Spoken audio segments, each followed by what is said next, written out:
Hi, my name is Christian and this is an over 2-hour long video where I will basically walk you through pretty much everything there is to know about starting your own Shopify dropshipping business. Now, this is actually a paid course, but I decided to release it here for free so that anyone can watch and learn about Shopify without having to spend extra money for that. So to give you a quick overview, in this course you'll learn how to create your own professional Shopify store from A to Z, including how to find suppliers, import products, editing products, shipping rates, apps, legal pages, and pretty much everything there is to know about this business. Then you'll also learn how to find winning products, how to find your competition, and not just people that are selling the same products as you, though we're gonna cover that too, but you'll also learn how to find all the Shopify stores in the world. We will also cover digital marketing and how to run ads to promote your products, and basically how to start making sales. Now, there's even more to it, but this is just a quick recap, so I'll let you discover the rest in the course. So jump into the course, good luck, and if you have any questions, just drop a comment and I will do my best to get back to you with an answer. So the first step is to sign up for a Shopify account, and I actually want to show you how you can get an extended trial so you'll have enough time to set up your store and start your business. So to claim this extended Shopify trial, just scroll down and click on the first link in the description of this video. Now make sure to use this exact link because it will allow you to extend your trial for an additional 1 month or even up to 3 months depending on when you watch this video. And now we are on Shopify, and what you see might be a bit different or not depending on when you watch this course, but if it is, it's because Shopify likes to update their design quite often, but don't worry because everything works the same. So the steps you see in this video are still going to work anyway, so just follow along and don't worry about any design changes you might see. So now to create your store, all you have to do is to add an email address here in this box,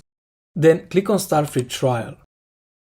Now just add a password and hit create Shopify account. And that's it. Now Shopify is basically creating your store. This will take a few seconds, and while we wait, I just want to mention that sometimes Shopify might ask a few questions about your new store before they actually start creating it. So if you got some questions, don't worry, it will take you a few seconds to answer them. Or even better, you'll also have the option to skip them all. And if you want to save some time, I actually recommend doing that since answering them or not is not going to have much of an impact anyway. And now we are in our dashboard, and these are the kind of questions I was just talking about. So some people will see it like this in their dashboard, others might get them before Shopify is going to create the store. So again, these are really straightforward and easy to answer questions, so nothing to worry about. And again, you can answer them or not, that's really up to you, this is not mandatory anyway. Now the first thing I usually do is activate the extended trial, and to do that you can either click here at the top on select a plan, or if you can't find it here, no worries, just go here at the bottom on the right, and if this is not already open like you see on my dashboard, just click on this box and then you can click on select a plan.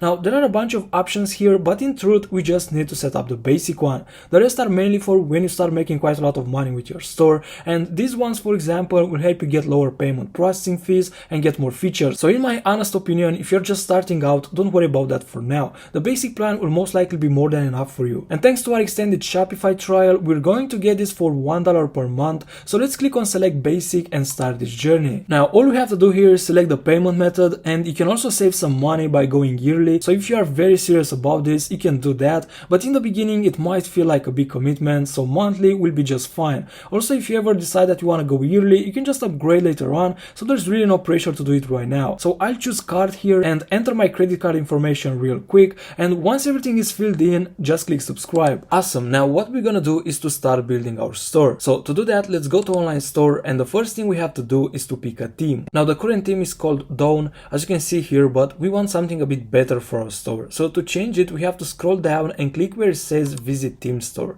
and here we have a full library of templates that we can choose from. Now as you can see, a lot of these are paid, but don't worry because we're not going to focus on a paid theme in this course. Instead, we're going to use a free one, which honestly is going to look as good or even better than some of the paid ones. So let's tick this box right here at the top where it says free, and now you can have a look into these themes, and if you want, you can go with a different template than the one we're going to use in this course. However, if you're just starting out and this is the first or second website you're making, I don't really recommend that because you won't be able to follow along, and if you get stuck, you won't be able to scroll back into the course to see how to fix it. But if you're a bit more advanced, feel free to pick the template you believe will fit your store the best. And as a recommendation, I think that Ride and Sense are two of the best and most brand-like looking themes in the free section. I think design-wise, they almost go toe-to-toe with the paid ones, and they give you that brand-like feel, which is what we're actually trying to achieve with our store as well. So we don't want to just create a normal dropshipping store that kind of gives you that cheap vibe. Instead, we want our our store to look and feel like a real brand. And I don't want to go too in depth with this for now, but as e-commerce and dropshipping evolves, I think this is the best way to build a store this year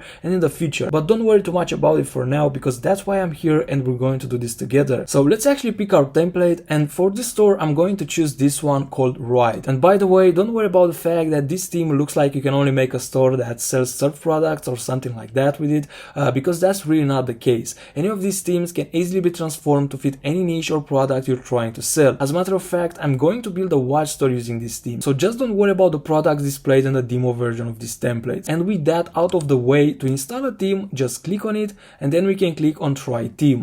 Now the theme is being installed, which will take a few seconds. Alright, now once that's done, you can simply click on Publish to make this the displayed theme. And before we start customizing this template, I also want to remove the password because our store currently has one in place. And because we activated our extended trial and selected the plan, we can now remove it. So to do that, just click on Remove Password right here.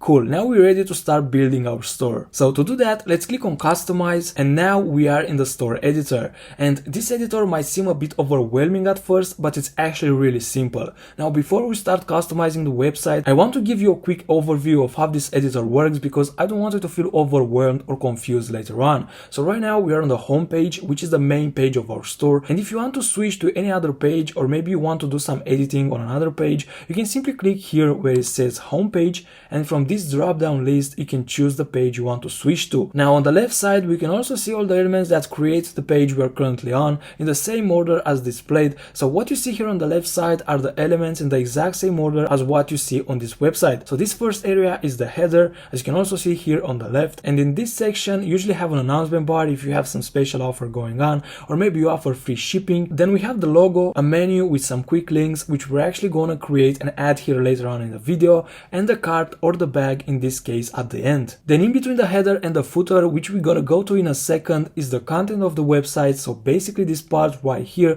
which can also be found here under template on the left side. Here is basically your website, so you have maybe a slideshow where you can tell a bit about your store or your products.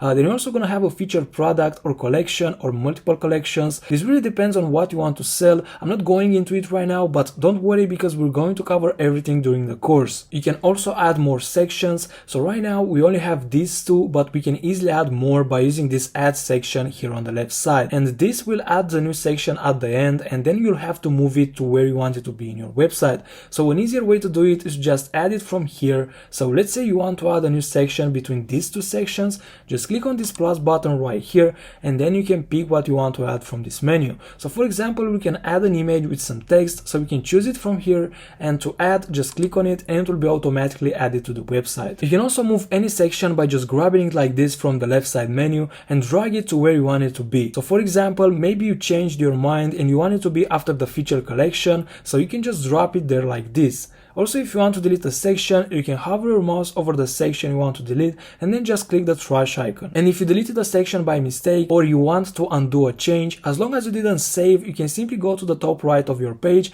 and click on this arrow, which will undo that. The next one is the opposite, which will redo the change. Cool. Now the last thing here is the footer, which right now it's almost empty, but in most cases you'll have a newsletter, a menu with some legal pages, the logo, and maybe even a slogan if you have one. So now that you're a bit more familiar with how this editor works, let's start customizing your store. And the way I want to do this is to actually start editing from top to bottom, so basically from the header to the footer in the same order, because this way I think it will be much easier for you to follow along and get a clearer vision of how this works, so you can then successfully replicate it in the future. So the first thing we have here is this announcement bar, and with this one we can actually offer discounts or some special deals if we have any going on, like maybe a spring sale or something like that. So we can add like a discount code here. We can also offer free shipping if the customers spend a specific amount, and if for any reason you don't want this to be displayed on your website at all, you can simply delete it by clicking the trash icon right here. Now for this website I'm going to offer free shipping on all orders above $40, which you're gonna see more about in the next lessons where we're gonna set up the shipping. Moving on, we have the header section, which contains the logo, a menu, the search bar, and the cart. And what we're actually gonna do here is to add our logo. So to edit this, just click on the header, and if you are on a PC or an iMac, basically on a large larger screen, the editing section is going to appear on the right side, so right here. But if you're on a laptop or a tablet, it will most likely remain on the left side. Now here are quite a few settings that you can play around with if you want. Just remember that you can always use the undo button right here to go back to how things were. And for the moment being, I like how things are, so I'm just going to add the logo. Also, the pages you see in this menu right here were actually created before, and you're gonna see how to do that in the next lesson. And I wanted to do it this way so that we start with the fun part, which is to create our store, and then in the next lesson we're gonna take care of the settings, legal pages, and all of that stuff. But don't worry, because everything is going to make sense and I'm not going to leave anything uncovered. So to add our logo, scroll all the way down and click on theme settings, and in here let's scroll down a bit more, and this is where we can add our logo. So now I'm just gonna click select image and add the logo I created for this store. Now after you uploaded the logo, you can change its size from here, and I'm gonna make it 150 pixels. Now I know this might not be the very best, but it took about 5 minutes to create in Canva, which is a free tool that you can also use to create logos pretty quickly. So to do that, just go to canva.com, sign up for an account, and then you can type here logo along with the niche your store is in. So in this case, I can type watch logo, and you'll get quite a lot of templates to choose from, where you can add your store name and pretty much edit it in any way you want. Also, if you're going to use this Shopify theme, remember to make the text white on the logo, because otherwise you'll not be able to see it since the background is black. And that's pretty much it for the logo. Cool, now we can move on to the next part, which is to edit the content of our website. So first, I'll start with this section right here, and after that, I'm actually going to add more sections, so we're not just going to use the default layout of the theme. We're going to make this a bit more customized. And don't worry, because you can apply the same layout we're going to build right now to any niche your store might be in. So it doesn't matter what you sell, you can use the same design, just add your content in these sections. So first, I'm going to change the heading here. Then I'm gonna add a text block, and in this text block, I'll copy and paste some text that I have prepared for this store.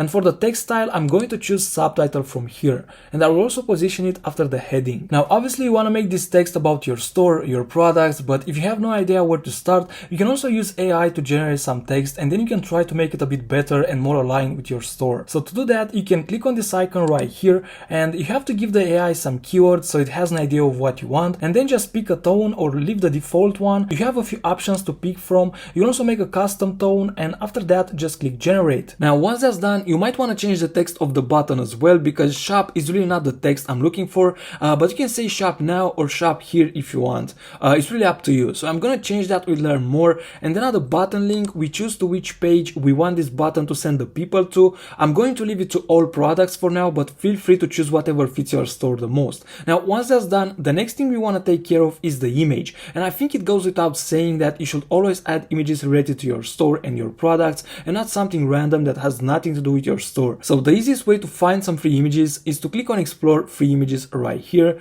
So basically these are free images offered by Shopify that you can use on your store. There are other choices like paid image stock, other free websites, or taking the pictures yourself, which is actually a very good thing to do, but in the beginning this is the easiest way, and in most cases you'll be able to find something that actually fits your store and your ideas in just a few minutes. So to start, just type your niche in this search bar. So in my case I will type watch, and in most cases you'll get quite a lot of options to choose from. So just have a look around until you find something that fits your store, and when you find it, just click on it and then click select to add it to your store. Great, now I'm going to add a second image with text section, and for this one I'm going to upload an image from my computer. Then I'm going to change the heading as well and the text. Now for the button I will just say shop now and just pick all collections. And I'm actually gonna check this box here as well, which will give the button an outline style. Now this is simply preferential, so if you don't like it, you don't have to do it. Awesome, now moving on, we have this featured collection, which I'm going to delete because we actually have two collections and I want to display a collection list instead. So to add a collection list, click on add section, and then I'm going to choose collection list right here. And we only have two collections, so I'm going to delete the third one right here. And here on the collection list, I'm going to change the number of columns to 2. And now I'm going to change the color scheme to scheme number 4. And instead of collections here, I will type something like discover the collections. Now we actually have to create the collections in order to add them here. So now I want to show you how to import products from AliExpress to your store, how to create collections, and how to add the products into the collections. So let's take a little break from editing our store and do that that. Now in order to import products from AliExpress to our store, let's go ahead and install one of the most important apps for dropshipping, which in the past used to be Oberlo, but Oberlo has been recently shut down, so instead we're going to use DSers. And to do that we go to apps, and it's actually the first one right here, so let's click on it. Now this will take us to the App Store, and here let's click on Add App, and now I'm just going to install it. Alright, now we are inside DSers, and you will actually have to either let DSers create an account for you with your Shopify Store email, which is actually less hassle, and they will just use your store email to create an account for you. Or you will be able to create one yourself, but I think the first option is much easier. Alright, now we can actually import products in two different ways. And the first one is to simply go here at the import list inside DSers, and in this box you can simply paste the URL of the AliExpress product you want to import. So let's open a new tab and go to aliexpress.com. And here I'm gonna search for men watch. Now the first thing that I like doing is to sort them by orders. This way we can see the most reliable products, because more orders means a higher chance to deal with a good supplier. You don't want to dropship a product that has 0 orders, and I don't recommend doing that. So yeah, usually sorting it by orders, it's a good idea. Now let's go ahead and add this one to our store using the first method, which is actually to copy the link of the product. So to do that, let's open the product in a new tab. And we copy the link like this, then we go to DSers and paste the link in this box and hit OK. Alright, now this is our product imported right here. We can edit it, push it to our store, delete it, add tags, and a lot of stuff, which we will actually look into in a second. But before that, I actually want to import more products and to show you the second method to do that, which is a bit easier in my opinion. So for the second method, we have to actually install the DSers Chrome extension. So I'm gonna open a new tab and say DSers Chrome extension and click on the first one right here. Now to install it, all you have to do is to click on Add to Chrome, and then add extension. And now just give me a second to actually pin this. And one last thing we have to do before we can actually import products is to log in into our DSers account, and we can do that by simply clicking on the extension, which is actually saying the same thing. So to log in, we can click on DSers right here and then log in. Now this will happen automatically if you're already logged in your Shopify store. It will take a second, but everything will be automatically.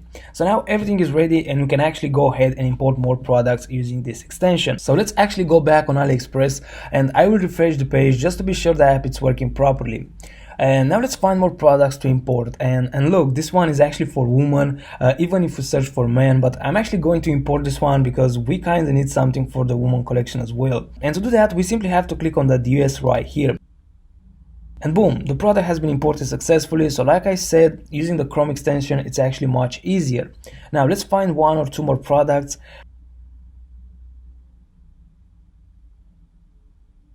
And look, this one is quite okay too, so I'm just gonna add it to our store. Now the way to go here is to either focus on a very good product and add a few extras to hopefully make some upsells, or if you want to make a real niche watches store, which is like the direction we're kind of heading to, you'd want to add at least 40 or 50 products, like 20 for men and 20 for women, if you want to have both collections. Now I'm not going to do that since it will take hours to find them and come up with titles and descriptions for them, so I'm actually going to stick with these 3 products I already added, and I'll show you the import process and everything, so you can go ahead and hopefully do that with any number of products you want. Besides, this is just a demonstration store. I'm not actually going to try to sell anything on it, and repeating the same process with 50 products, I think it will be a waste of time for both me and you guys. So with that in mind, let's go ahead and actually push to our store the products we just found.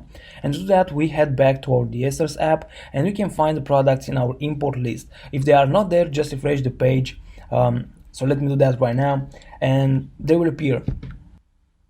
And I actually like to edit the products inside the DSers before pushing them to the store, and to do that we can simply click right here where it says edit product, and the first thing we actually need to change is the title, because this is way too long and unprofessional. So for this one I will say something like military dual display watch. And to come up with this, as you probably noticed, I actually took what I consider to be the most important keywords from the big messy title and I mixed them together. So as you can see, it's quite easy to come up with a decent title for a product, but one thing here that I want to mention is that sometimes they can add random words into the long title that are not 100% related to the product, or the product might not really have those features. So I recommend to always check with the description to see what's actually in there and what's not. So in conclusion, with the title, I really think that it's a great idea to keep it simple, but at the same time informative enough. Now as for the variants, we have have to decide what colors do we want to include and what types, because sometimes they have different types of models for the same product, and for some products we even have to decide from which country we want to ship from, like this one. Now before we decide that, I think it's a good idea to have a look at images right here, because this product has a lot of variants and I just want to see how qualitative the images are for each color and type. So let's click on images, and apparently a lot of these images have the supplier logo on them, which kind of makes them look unprofessional, and to be honest, I don't recommend using photos with the supplier logo or unnecessary text on them. And what I'm gonna do is to actually deselect the ones that have the supplier logo at the top and choose only the clean ones that don't have the supplier logo or any unnecessary text on them, like the first one right here. So to deselect the one we don't want, all we have to do is to click on it like this, and as you can see, now the image is removed. So I'll just do that for all of them real quick. Now this one with the function description, it's kind of ugly, I'm not gonna lie, but it might be useful, so I'm just gonna keep it for now, and later on, if I don't like how it looks, I will just delete it. Also, a very important thing to know here is that the product is not in our store yet, it's in the DSers import list, and if you keep something that you don't like, it's not biggie, you can delete it later on from the product page. So if you're not sure if you want to keep something or not, you can leave it for now and take it out later from the product page if you want to. But if you delete it or deselect it from here like I'm doing, you won't be able to do that, which means that it's gone. So with that in mind, I'll keep this one for now, and let's keep deselect the ones we don't want.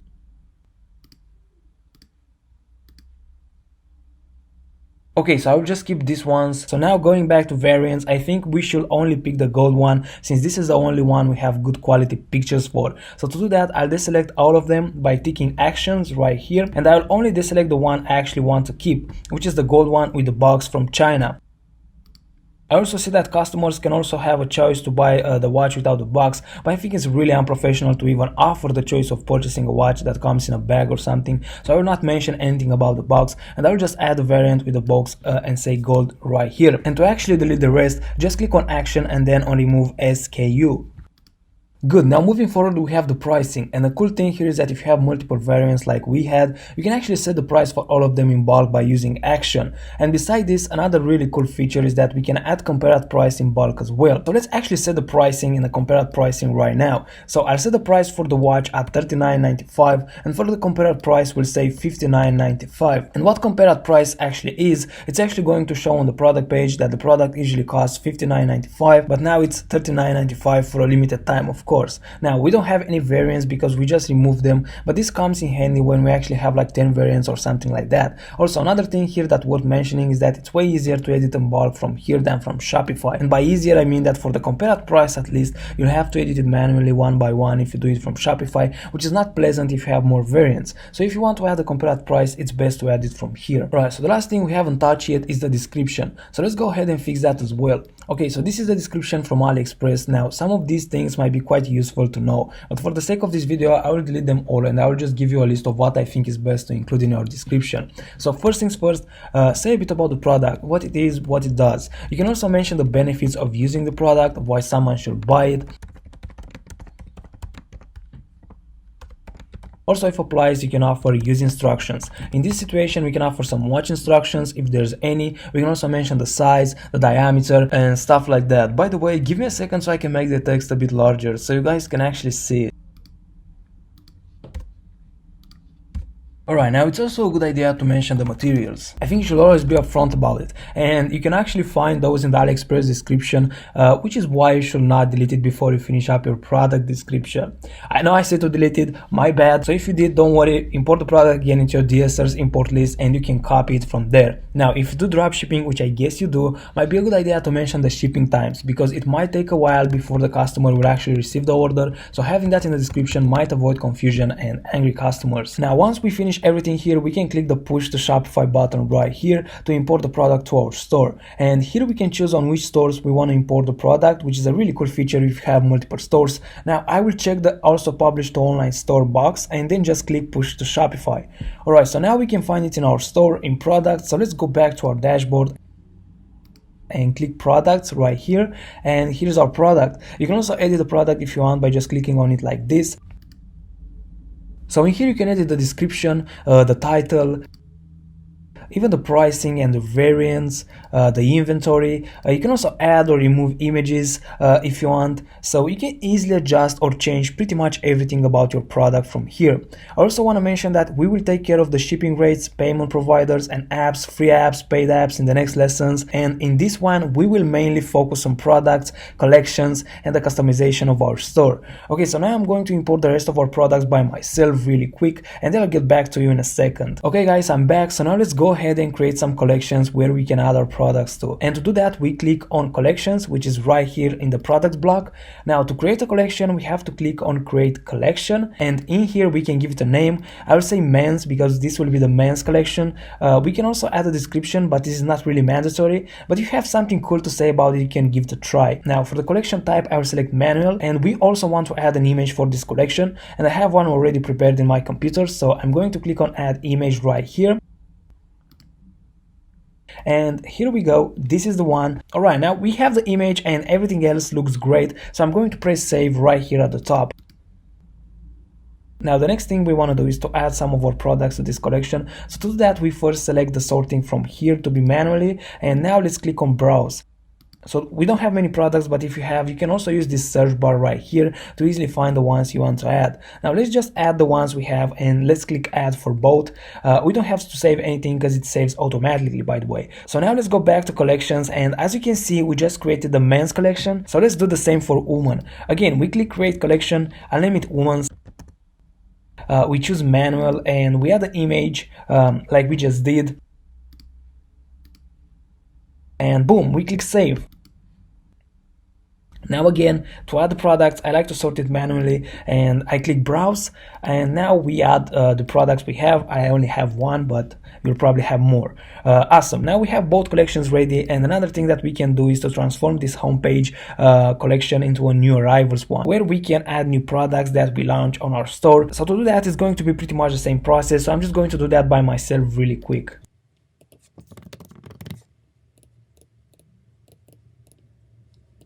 Alright guys, now that we have the products imported and our collections ready, it's time to go back and finish our store. So let's actually add our newly created collections in the collection list. And to do that, click on the first collection, then click select collection, and now we can pick the first collection that we want to display. Then just click select here at the bottom. Now I'm just gonna do the same for the second one as well. And once you're ready, don't forget to click save. Awesome. Now the next thing I usually like to add is a collapsible content section, which might not fit every store. So for example, this might not work for a general store that sells all sorts of products without a specific niche in mind. But for one product stores and niche stores, this might be a good addition. So I'm just gonna click add section and then click on it like this. Now I'm gonna start with the header and the caption, and then I'm gonna move to each row. So first I will add the caption and the heading. Now for the alignment, I will select left. For the layout, I will select row container, and for the container color scheme, I will choose scheme number 4. And another thing that makes this section look even better is to tick this box right here, which will make the first row open by default. And this will actually look really good once we have added some text. So I'm going to save what we did so far, and then we can start with the actual rows. So now we can edit each row by simply selecting it like this. Now here you should showcase the most important features of your brand or your product if it's a one product store. So you have to give it a heading. So for example, I will say 30-day money back guarantee. Now you might not want to lead with this one. It should feature the most important things about the products or the store first, and then move on to stuff like this. But for example purposes, I will just add this one first. Then you can also change the icon from here and select whatever you think will fit that row the best. I will leave it as is since the checkmark seems to be the best for this particular row, and then you just add the actual content in here. And then you can just keep repeating the same process for the rest of the rows. So to save some time, I'm just gonna pause this video for a quick second and do the rest of this by myself. Great, now these are just for example purposes, so you should obviously add things here that are relevant to your store. So let's move on to the footer, and the first thing we have in our footer is this email sign up section right here, which you can change if you want, maybe offer a promo code, but the only thing I'll do here is to change this paragraph a bit. So I'll just delete it and paste this instead. Now make sure you saved all of these changes, so I'll press save real quick, and let's move on to the actual footer, which right now it's almost empty, so we have quite a few things to add here. But first let's take care of some of the settings in our footer. So first things first, I'm going to change the color scheme to scheme number 1. Then for the email sign up, I'm going to leave it unchecked because we already have an email sign up section up here. Then for the rest of these settings, I'm going to leave them checked. And if you want to have some social links appear here in the footer, we have to scroll all the way down and open the theme settings. And in here, just drop the links to the social media pages you have created for your store. So for Facebook, add the link to your Facebook page. Same thing for Instagram, YouTube, and TikTok, and so on. Obviously, you'll add the actual links to your pages, but I just wanted to add something so you'll see how the icons appear on the website. So now when you click on any of these icons, they'll take you to the links you added in here. So I'm going to save these changes, and now we can start building the footer. And I'm going to do that by adding some new blocks. So I'm going to click here on add block, and first I will add an image, then a menu block, and I'm also going to add a text block. So now to edit these, as before, just click on the block you want to edit, and for the image I will add another version of the logo I already prepared. I will also make it 165 pixels and align it to the left. Then for the menu, I will first change the heading. Now we will actually create the pages for this menu that you see right here in the next lesson, which, as I said in the beginning, was actually recorded first, so don't worry about it for now, because as you can see here, the footer menu is already pre-selected by default. So all we will do in the next lesson is to actually create and add the pages to this footer menu right here, and once that's done, it will be updated here automatically, so you don't have to do anything else in this editor. Now for the text block, I will add a heading,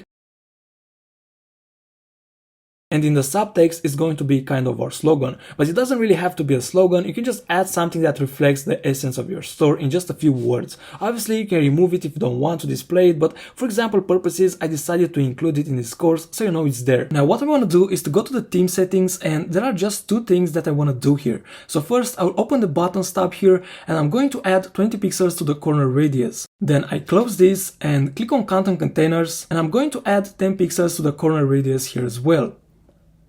And these settings will basically make the corners of the buttons and the containers round, which I think it makes the website look a bit better. Obviously this is purely cosmetic, so if you don't want to do it, you really don't have to. Now I'm gonna save, and the next thing on our list is to go to logo and add a favicon to the website. And if you don't know what a favicon is basically this icon right here. So Shopify has this S in a bag. Now if we go to our website, which we can do by clicking these three dots and then on view, we can see that we currently don't have a favicon, and I already prepared one, so I'm just gonna drag and drop it right here. Now the simplest way to make a favicon is just to maybe use the first letter or the initials of your store, either with no background or with a black background behind. What most big websites do is to use their logo or a slightly different version of it but in miniature, which is actually what Shopify does, but this might be a bit harder, especially if you're just starting out. So for this store I went with the first choice and used a black background, because our store is also entirely on a black background, so I thought that it makes sense. And you can make this kind of favicons with Canva. Just make the background black and add the initials or the first letter in white on top of it. Now I'm gonna close this and scroll all the way down and click on checkout, and in here we have to add a logo for our checkout as well, and the checkout page uses a white background, so we need a version of the logo with the text in black, which I already prepared as well, so I'm just gonna drop it here in this box. Now if you made your logo with Canva, your logo was in black by default, so just use that one for the checkout and the white version for the website. Now for the size, I will choose large, and I will advise you to do that as well, because no matter how big your logo really is, Shopify is gonna always make it much smaller on the checkout page. Now we're kind of done with the theme settings. Obviously there are many other choices there and things that you can change, but for the store there's nothing else I want to change, but feel free to have a look and play around with these settings if you want. Now what I want to do next is to have a look at how our website looks on mobile as well, because we can change that too. And first things first, we have this heading, which it's obviously way too big, so I will change the size to medium, and that's pretty much it. Now as you can see, there's not much else we have to do here, because with this template everything we did on the desktop version works very well on mobile as well. So if you follow this lesson step by step, you probably don't have much else to do here either. But in case you didn't, or due to some variations, some things don't align that well on your mobile version, like it happened with our heading, there's nothing to worry about. You can change how these elements look look on mobile by simply clicking on the section you want to change, the same way we just did a few seconds ago, and then just make the necessary adjustments. So to give you another example, let's say the header doesn't look right, you can simply select it like this, and you can change anything you want from here in the same way we did on the desktop version. And now I want to show you how to remove this powered by Shopify text in the footer. And to do that, we have to exit this editor, so just click save if you have any unsaved changes, and then we can click this exit icon right here, which will take us to the dashboard. And now let's click on these three dots and then on edit default theme content, and now in this search bar right here we want to search for links, and the first link is actually the powered by Shopify one that we want to remove. So to do that, just select this box and hit space and then click save. Now let's go back to our editor. And as you can see, the powered by Shopify is now gone, and here instead of my store is going to be your actual store name, and you can simply change that in the settings at the store details, but you can leave it for now because we're going to take care of that in the next lesson, which, as I said before, is going to be about settings and all of that stuff. Alright, now before we wrap this up, there's one last thing I want to do, and that is to add a meta title and a meta description to our store, which is actually what people will see if they find our store on a search engine like Google. So to do that, we go back to our dashboard, then let's click on preferences right here, and for the title I'm going to say Timepieces World / official website. Now for the meta description, I will just type this.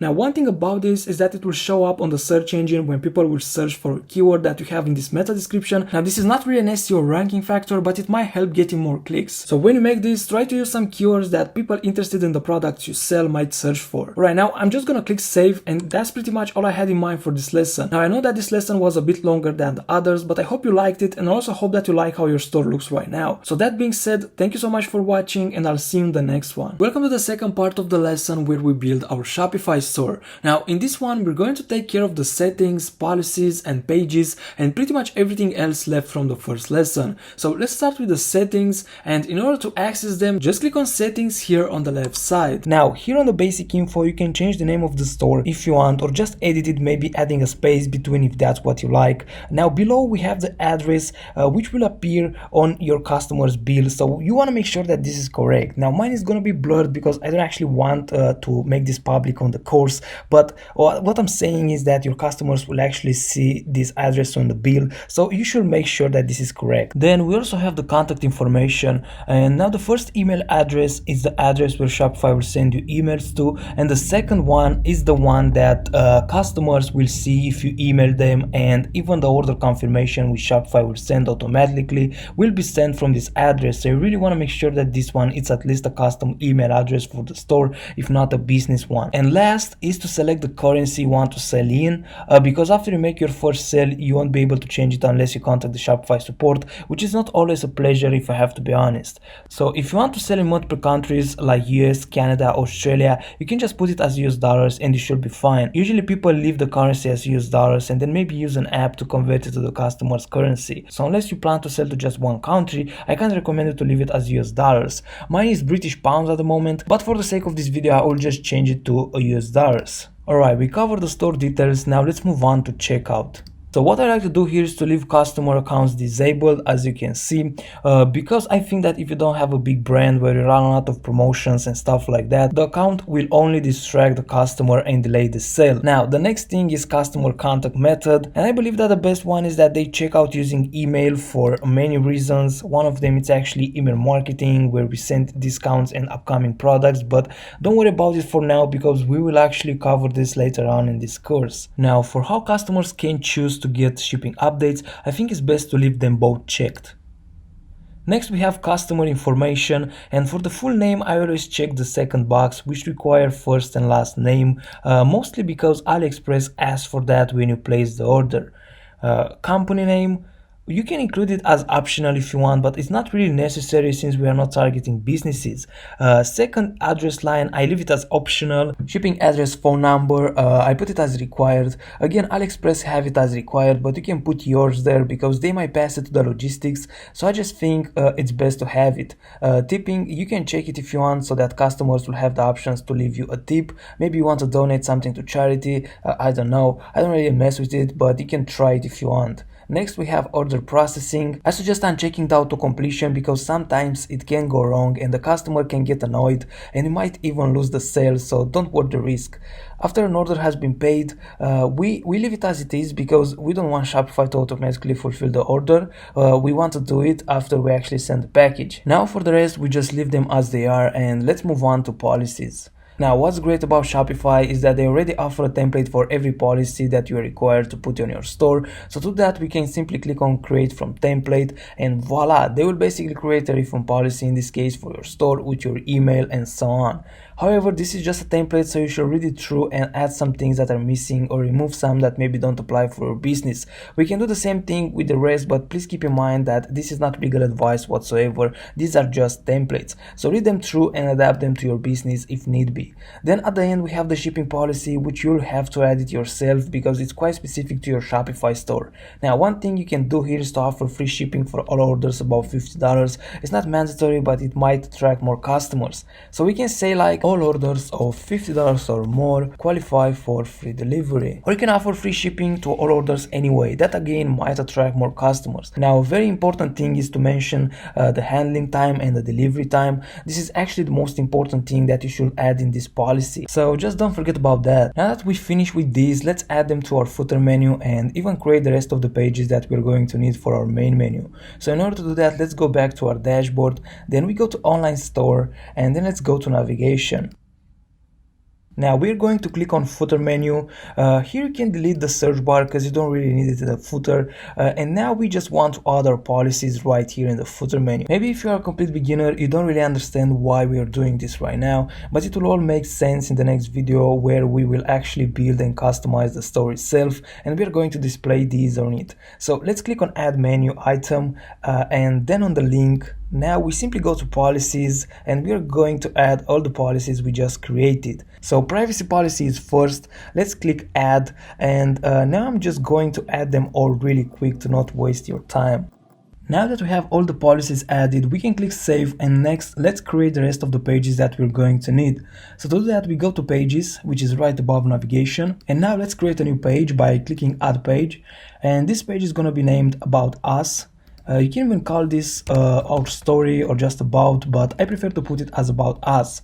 Now this is quite an important page. I don't want to say it's mandatory, but I believe that in 2022 and beyond, every store should have at least a small about us page. So if you're just starting out, you don't need to do anything crazy. So now with that in mind, I will just give you a brief outline of what your about us page should include. So first things first, you need to introduce your brand. So one thing you can do is to say a little bit about maybe your aim or your goal. Some stores might even refer to it as their mission. So I don't know, let's say you have a store that offers back pain relief products. So you can say like our key goal or our mission is to help relieve your back pain, and maybe you can say how, assuming you have the product that helps them to do that. I know this is very raw, but I hope you understand what I'm saying. Now you can mention that you and the people working at this brand share the same passion as your visitors. Like for example, you have a fishing store, you can say about how much do you love fishing and maybe how much you wanted to turn it into a business. And in the end, you can say that the customer satisfaction is your store #1 priority, and I always like to conclude with a signature like this: we look forward to serving you, Timepieces World Team. Alright, moving forward, we have the contact us page, and as you can see, we already have a contact page right here, so let's just edit this one. Now you have to make sure that here at the theme template box it says contact. Some teams might name the template as contact us, so in general just pick the one that says contact or contact us or whatever, something with contact. So here is fine, the page is already set as contact, so what I like to write in this page is just the following sentence, which is: please shoot us an email if you require the assistance of one of our cheerfully helpful professionals. Beside this sentence, there is also going to be a form that you can't see here, but it's going to be on the website where customers can put their details and their questions. So personally, I feel there's no need for anything else. Now the last page we want to create is called FAQs, which stands for frequently asked questions. So for this page, you can just say this on top in bold.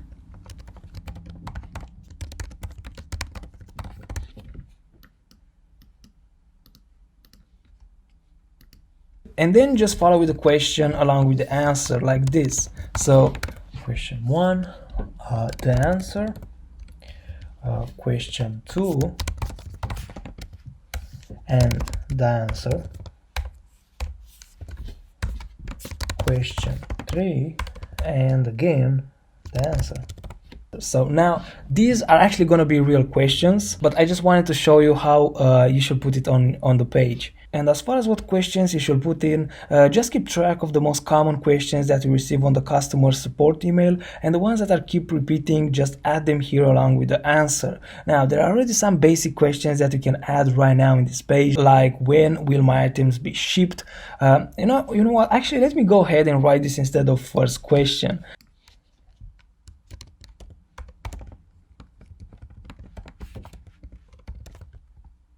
So yeah, you can also do when I will receive my items, and so on. I will actually write this as well, just to be something instead of question 1 and question 2.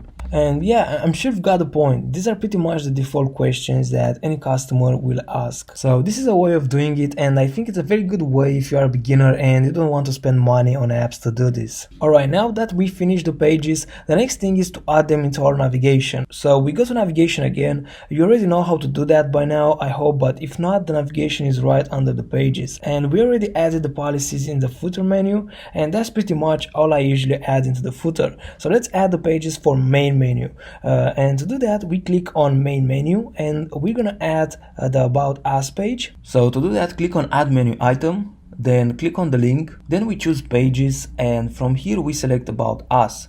Next we're gonna add the contact us page, so I'm just gonna do the same thing.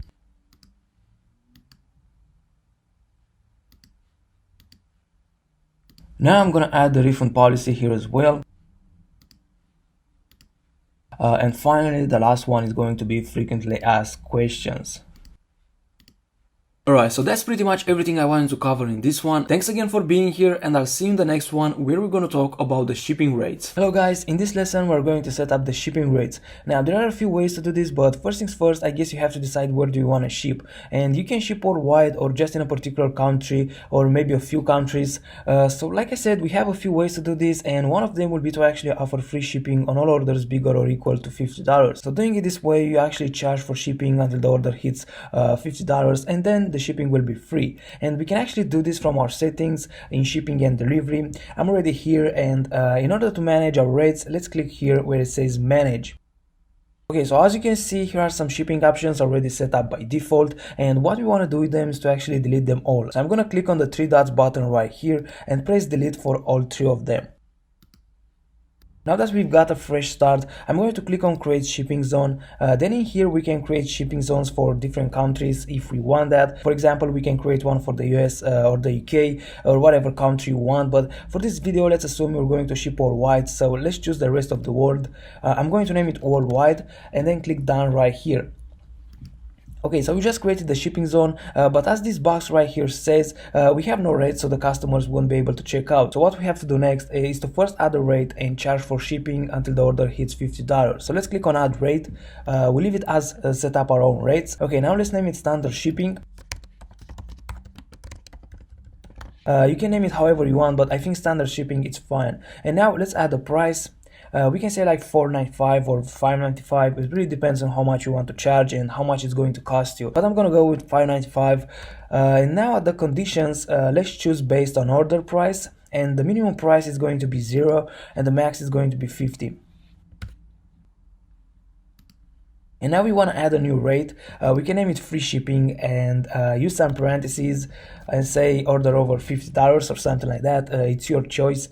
And now for the pricing, we're going to say 0. Let's add the conditions based on order, price, and we say minimum price $50 and max, we leave it as no limit. Then click done, and that's it. So this was the first way of doing this. Another way is to actually offer free shipping on all orders regardless the price, which is quite common these days. So to do this, I'm actually going to save what we just did so we will not lose it, because I actually have to delete this to show you the next methods. Okay, now for demonstration purposes, I'm gonna delete what we just did, and we're going to do the free shipping as well, which is actually really simple. So to do this, all we have to do is to click on create shipping zone, and in here we're gonna do the same and choose rest of the world, name it worldwide, and click done. Now we want to add a rate and say free shipping.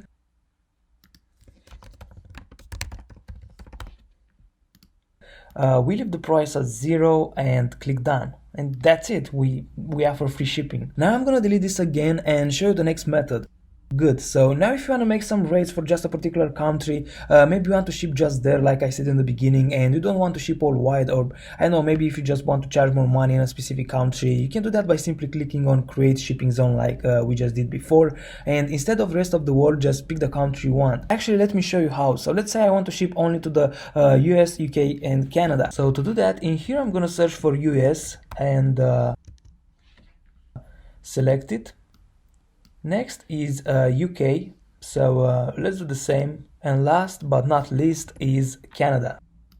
Good, now we only ship to US, UK and Canada, and if you want you can pick just one. So now you can name this US, UK, Canada if you want, and click done, and that's it. You only ship to these three now, and from here you just do what we did before and create your rates and so on. So that's how you can ship in just one or a few specific countries. Now moving on, there's also a third method that used to work in the past, named free plus shipping, where you can actually offer the product for free and charge shipping, and you can pretty much do that when you have a product that costs you like $1 or $2 max, and you charge like $9.95 shipping, and basically you can make your profits through shipping. But to be honest, I really don't think that works anymore, so I don't see a point in adding this to the course. But if for any reasons you guys want that, please leave a question and I will do my best to make an extra and add it here in the course. Alright guys, so these are the most common ways of setting up your shipping. This is what I'm actually doing myself, so I hope you guys enjoyed this lesson and I'll see you in the next one. Hello guys, and welcome to the second lesson in this course. To get you more excited, I'm gonna show you first a few techniques to find other Shopify stores and have a sneaky peek on them,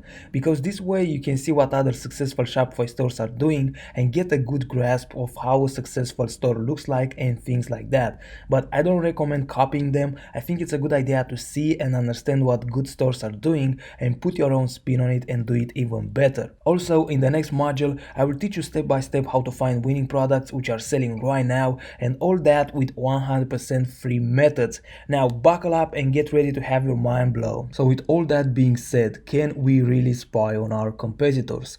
First of all, yes, we can find our competitors pretty easily, since every Shopify store is a public website. There are a couple of paid softwares that will allow you to spy on almost everything your competitors do, but in this lesson we will focus 100% on free methods, which are very effective, so you don't need to spend any extra money. So now let's go ahead and start with the first method. This method will basically allow you to find almost every Shopify store in the world right now, which I think is pretty cool, and it opens yourself up to a lot of opportunities.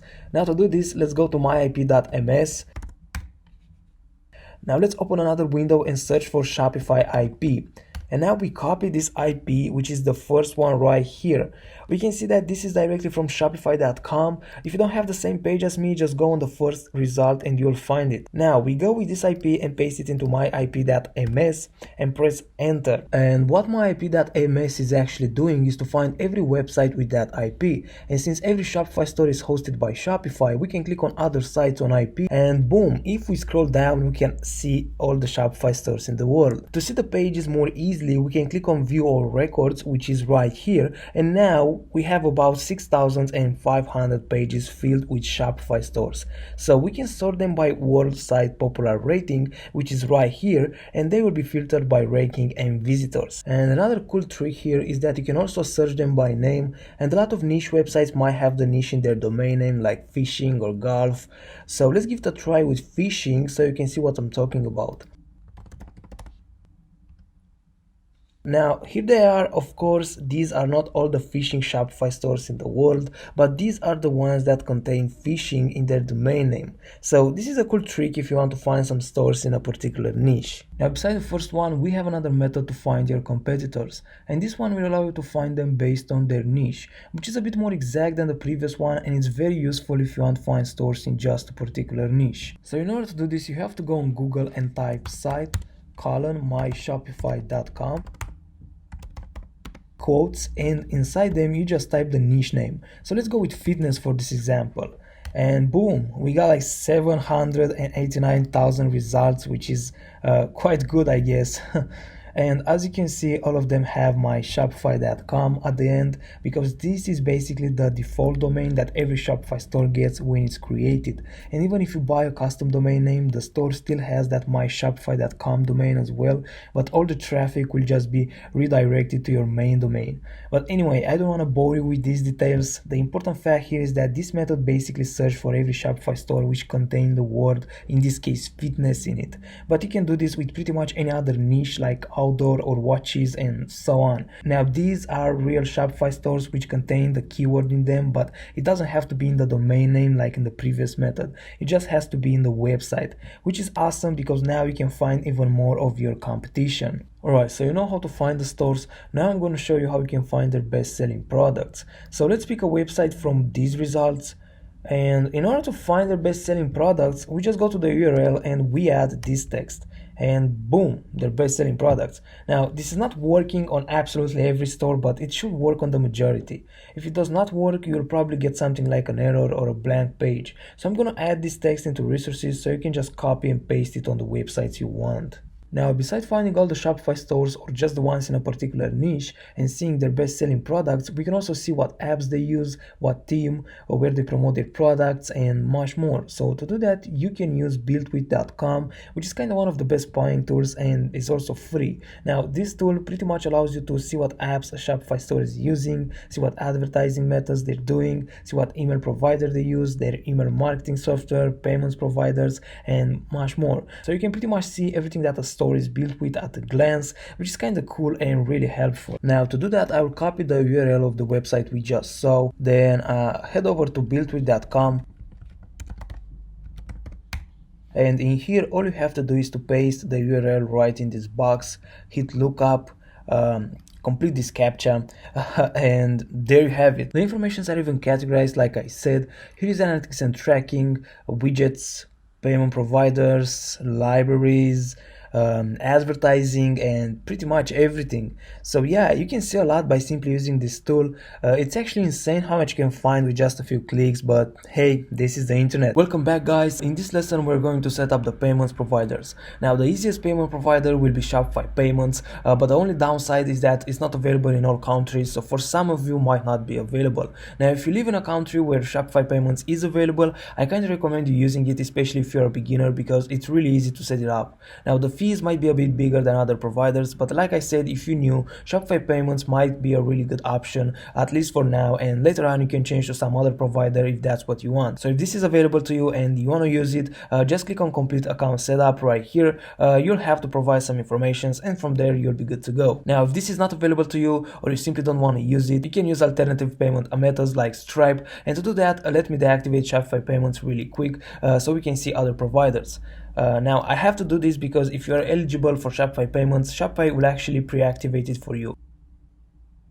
Okay, so now that I deactivated Shopify Payments, we can choose to see other providers by simply clicking on see all other providers, and here you'll find a variety of different providers. Now besides Stripe, another good provider is to check out, which is actually the first one right here in this list. Authorize.net is another very good one, so to use the one you want, just click on it and then you'll be provided with the process to activate it, and from there all you have to do is to follow the process. Right now, beside the credit card processor, we also want to use PayPal, which will be already activated by default using the email address used for the store. Now if that's not your actual PayPal account, just click on manage and then click on deactivate right here. You can do the same thing if you just don't want to use PayPal at all, and you can just deactivate it like that and that's it. But I do recommend using it because it might get you more sales. So now to activate it back with our actual PayPal account, let's click on activate PayPal Express checkout right here, and this will redirect you to paypal.com, and here all you have to do is to log in into your account to integrate it with Shopify. Now this process is actually really simple. All you have to do is to log in and PayPal will do the rest. Alright guys, so this is how you set up the payment providers.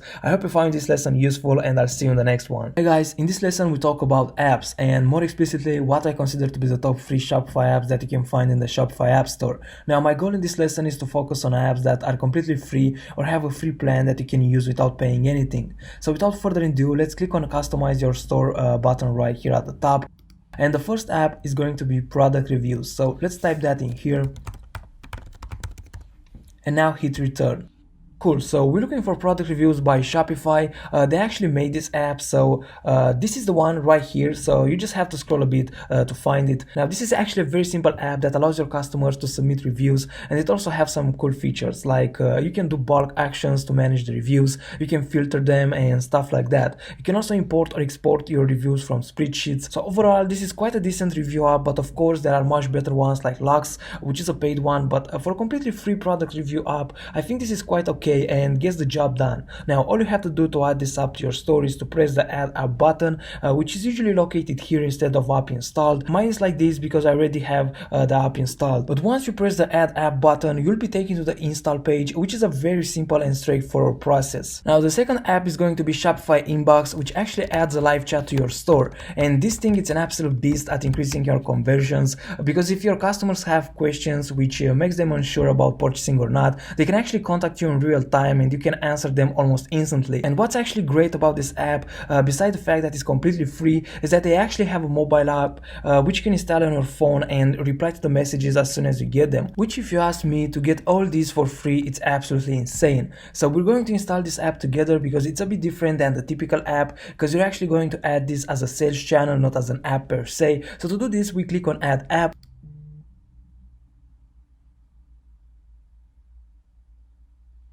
Now all we have to do is to click on the green button which says add sales channel. So I click that.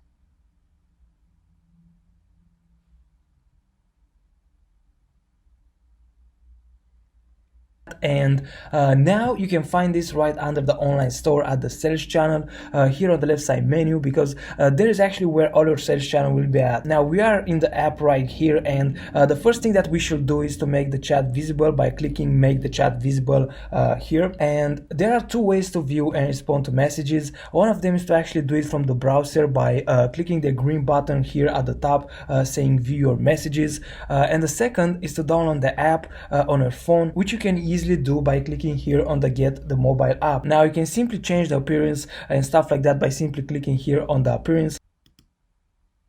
So here you can write a greeting message that your visitors will see when they first open the chat. You can also change the button if you want to say chat with us, or just the usual chat bubble if you want. And right now the app is already active on the website. We can see that by going to our store, so give me a second to do that. So it's right here at the bottom. Now let's click on it, and here's the greeting message, the one you just saw that we can change the appearance. Now let's write a message. So I'll say something like, hello, I need help. And in here I'll just put some random letters to fill this up, but your customers will put their details, of course. Okay, now let's hit start chat. And cool, it's working. Now let's go back in the app and see how this look like on our end.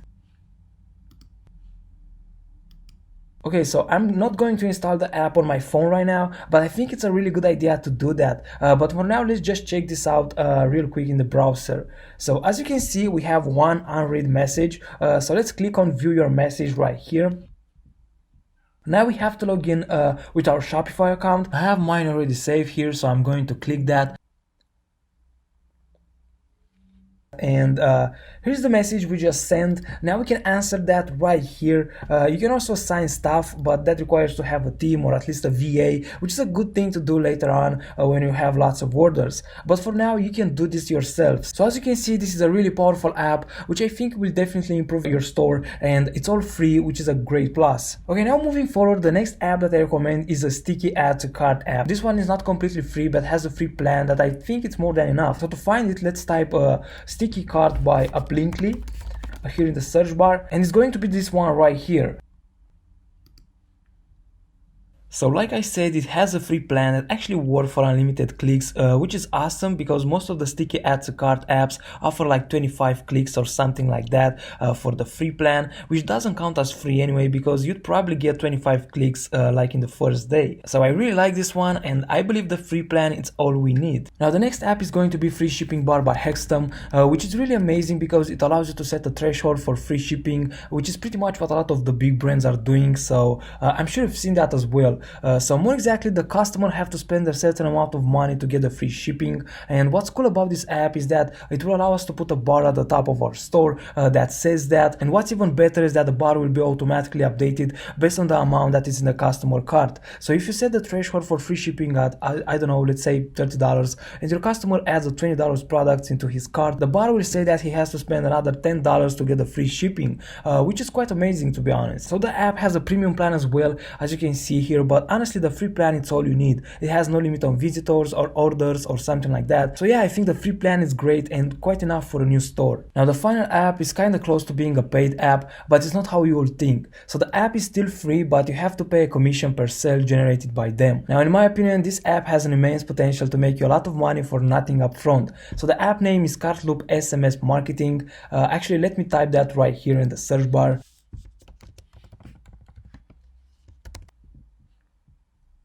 And is this one by Honest Tech.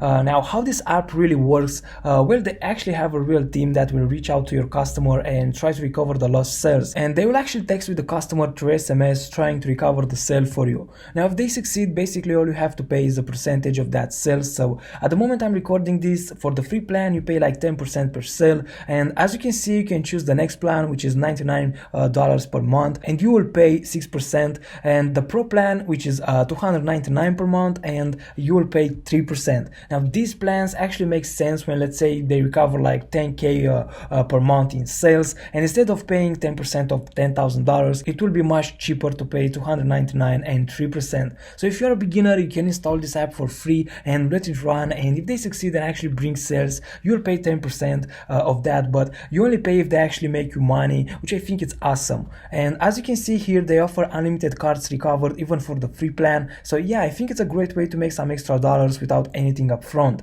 And like I said, if you actually make like 10k or 20k or I know something like that per month in recovered sales, you can always choose a plan and bring that percentage down. Alright guys, so these are the apps, and before we wrap this up, I just want to give you a short disclaimer. So at the moment I'm recording this video, these apps are completely free, or at least have a real free plan. Now for some of them that might change in the future, and I have no way of knowing that since I'm not affiliated with any of them in any way. So that being said, I hope you enjoyed this video, and I'll see you in the next one. Hey guys, and welcome to the second part of the best apps for a Shopify store lesson.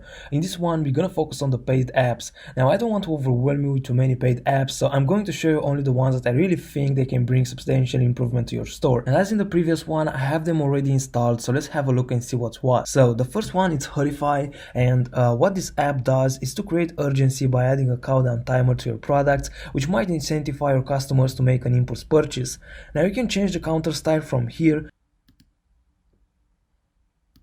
and you can also change the size and the colors from this other side, and pretty much adjust it to your needs and desire. So overall, I think this is an excellent tool that can increase your conversion rate to the roof. Now you can install this app the same way we did with the free apps in the previous lesson. Alright, the second app is named Lux, or Lux Product Reviews, and a very cool thing about this one is that it allows your customers to add image reviews or even video reviews, and not only that, but it also sends review request emails after purchase that you can schedule based on the delivery time. You can also offer discounts to incentivize the customers to leave reviews, which is pretty cool, I think. And another cool feature, maybe the coolest, is that you can use Lux to import reviews and even photo reviews from AliExpress. So to do that, let's head to import reviews right here. And now we have to drag this widget to our bookmarks tab like this.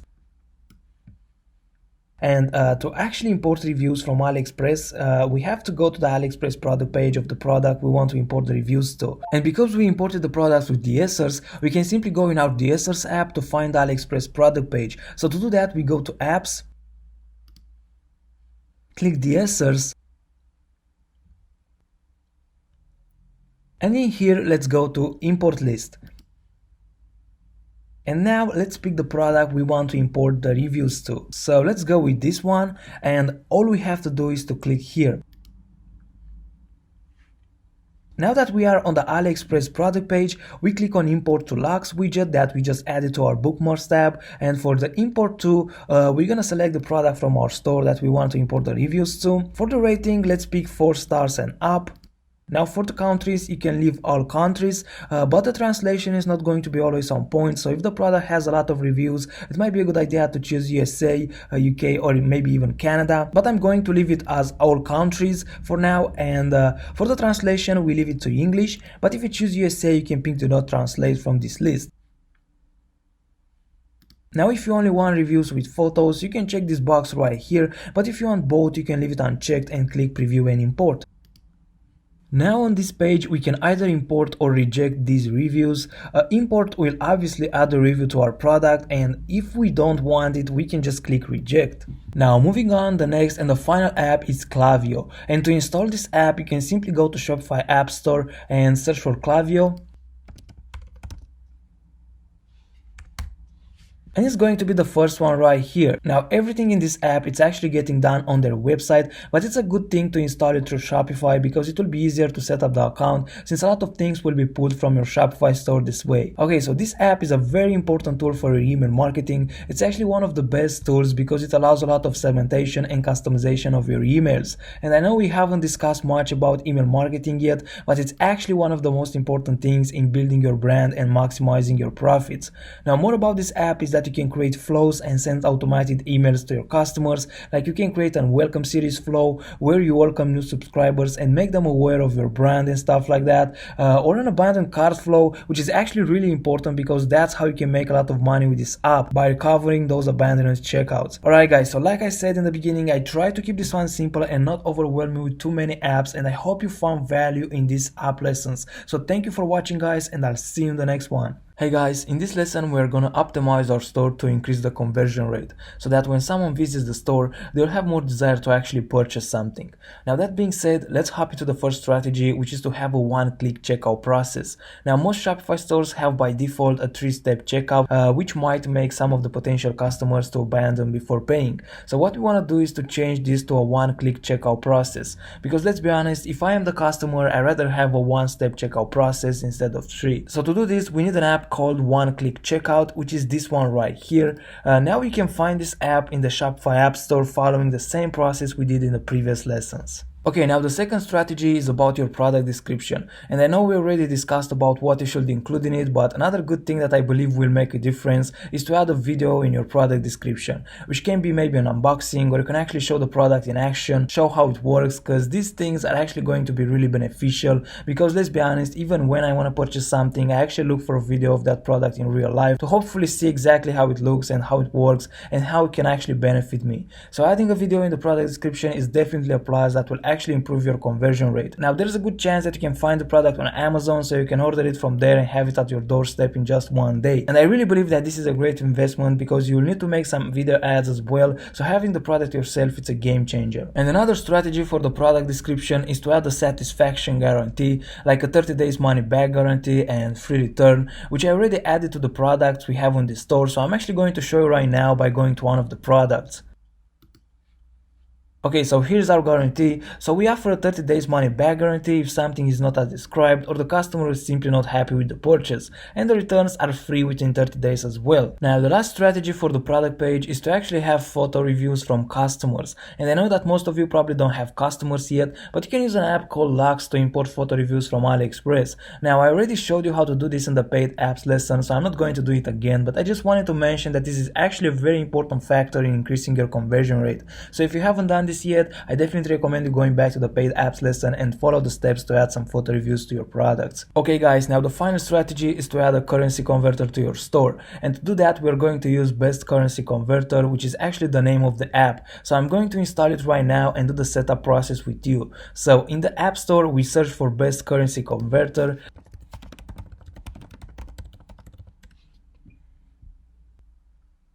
and it's this one right here by Grizzly Apps. So we click on it and they actually offer a free plan and a 30 days free trial for the pro one. So let's install it by clicking add app.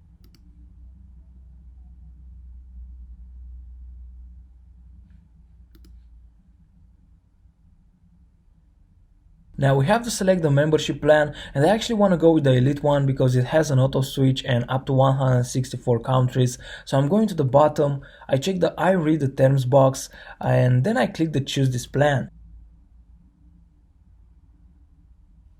Now there are a few things that we need to change in the currency formatting. So to do that, I'm going to click here to see how, and then they are going to send us on this page where we have the instructions. So what we have to do is to go to settings, so let me do that. And now here where it says store currency, we click on change formatting. And in here we have to add a piece of code to these two boxes. So let's go back to our instructions. We have to copy this text right here at the step 5 and add it in front of this text field where it says HTML with currency like this. And now according to the step 6, we also have to close the span tag by adding this at the end. Alright, now we have to do this for the HTML without currency as well. So again, we add this piece of code at the front and then we close it by typing this at the end. Cool, then all we have to do is to click save. And now we can go back to the settings.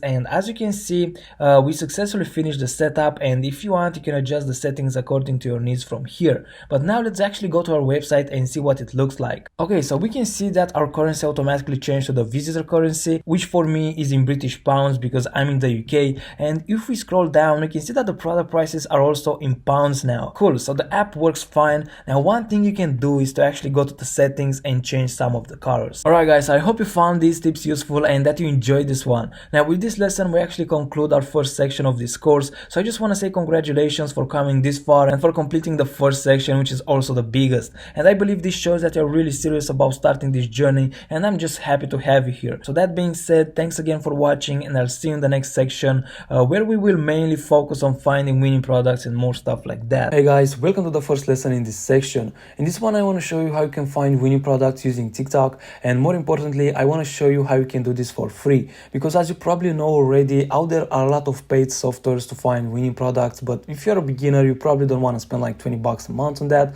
So don't worry, in this lesson we are going to focus only on the free methods, so you don't need to spend anything to use them yourself. Now TikTok is actually one of the best ways of finding winning products this year and obviously in the next years as well, so I'm really excited to share this with you guys. Now without further ado, let's go to tiktok.com. And the first method that I want to show you is how you can use this search bar right here to find Shopify winning products. So there are a few keywords that you can type here which will show you videos with products made by Shopify stores. Now the first keyword that I want to search for is get yours now. So let me type that in here.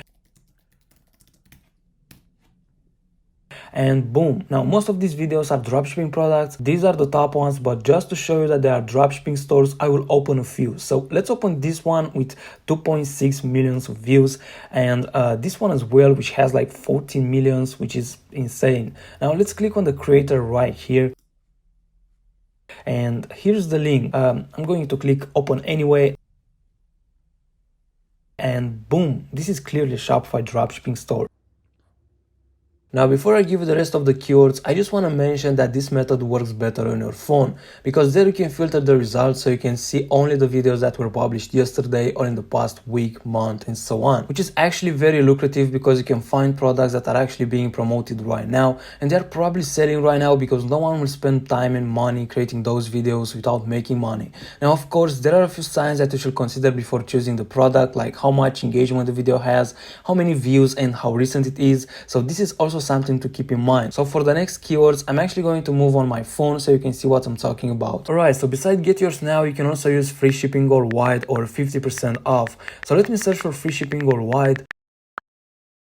Now to filter the results, we tap here, and where it says date posted, you can choose to see videos that are either posted yesterday, this week, and if you tap more, you also have the options for this month, last 3 months, or last 6 months. You can also sort them by likes or relevance, but for now I will choose this month and tap apply. Alright, so as you can see, pretty much all of them are dropshipping ads. I mean, they're not literally ads, but this is content posted by Shopify store pages, which can be really profitable if you get some of the videos to go viral.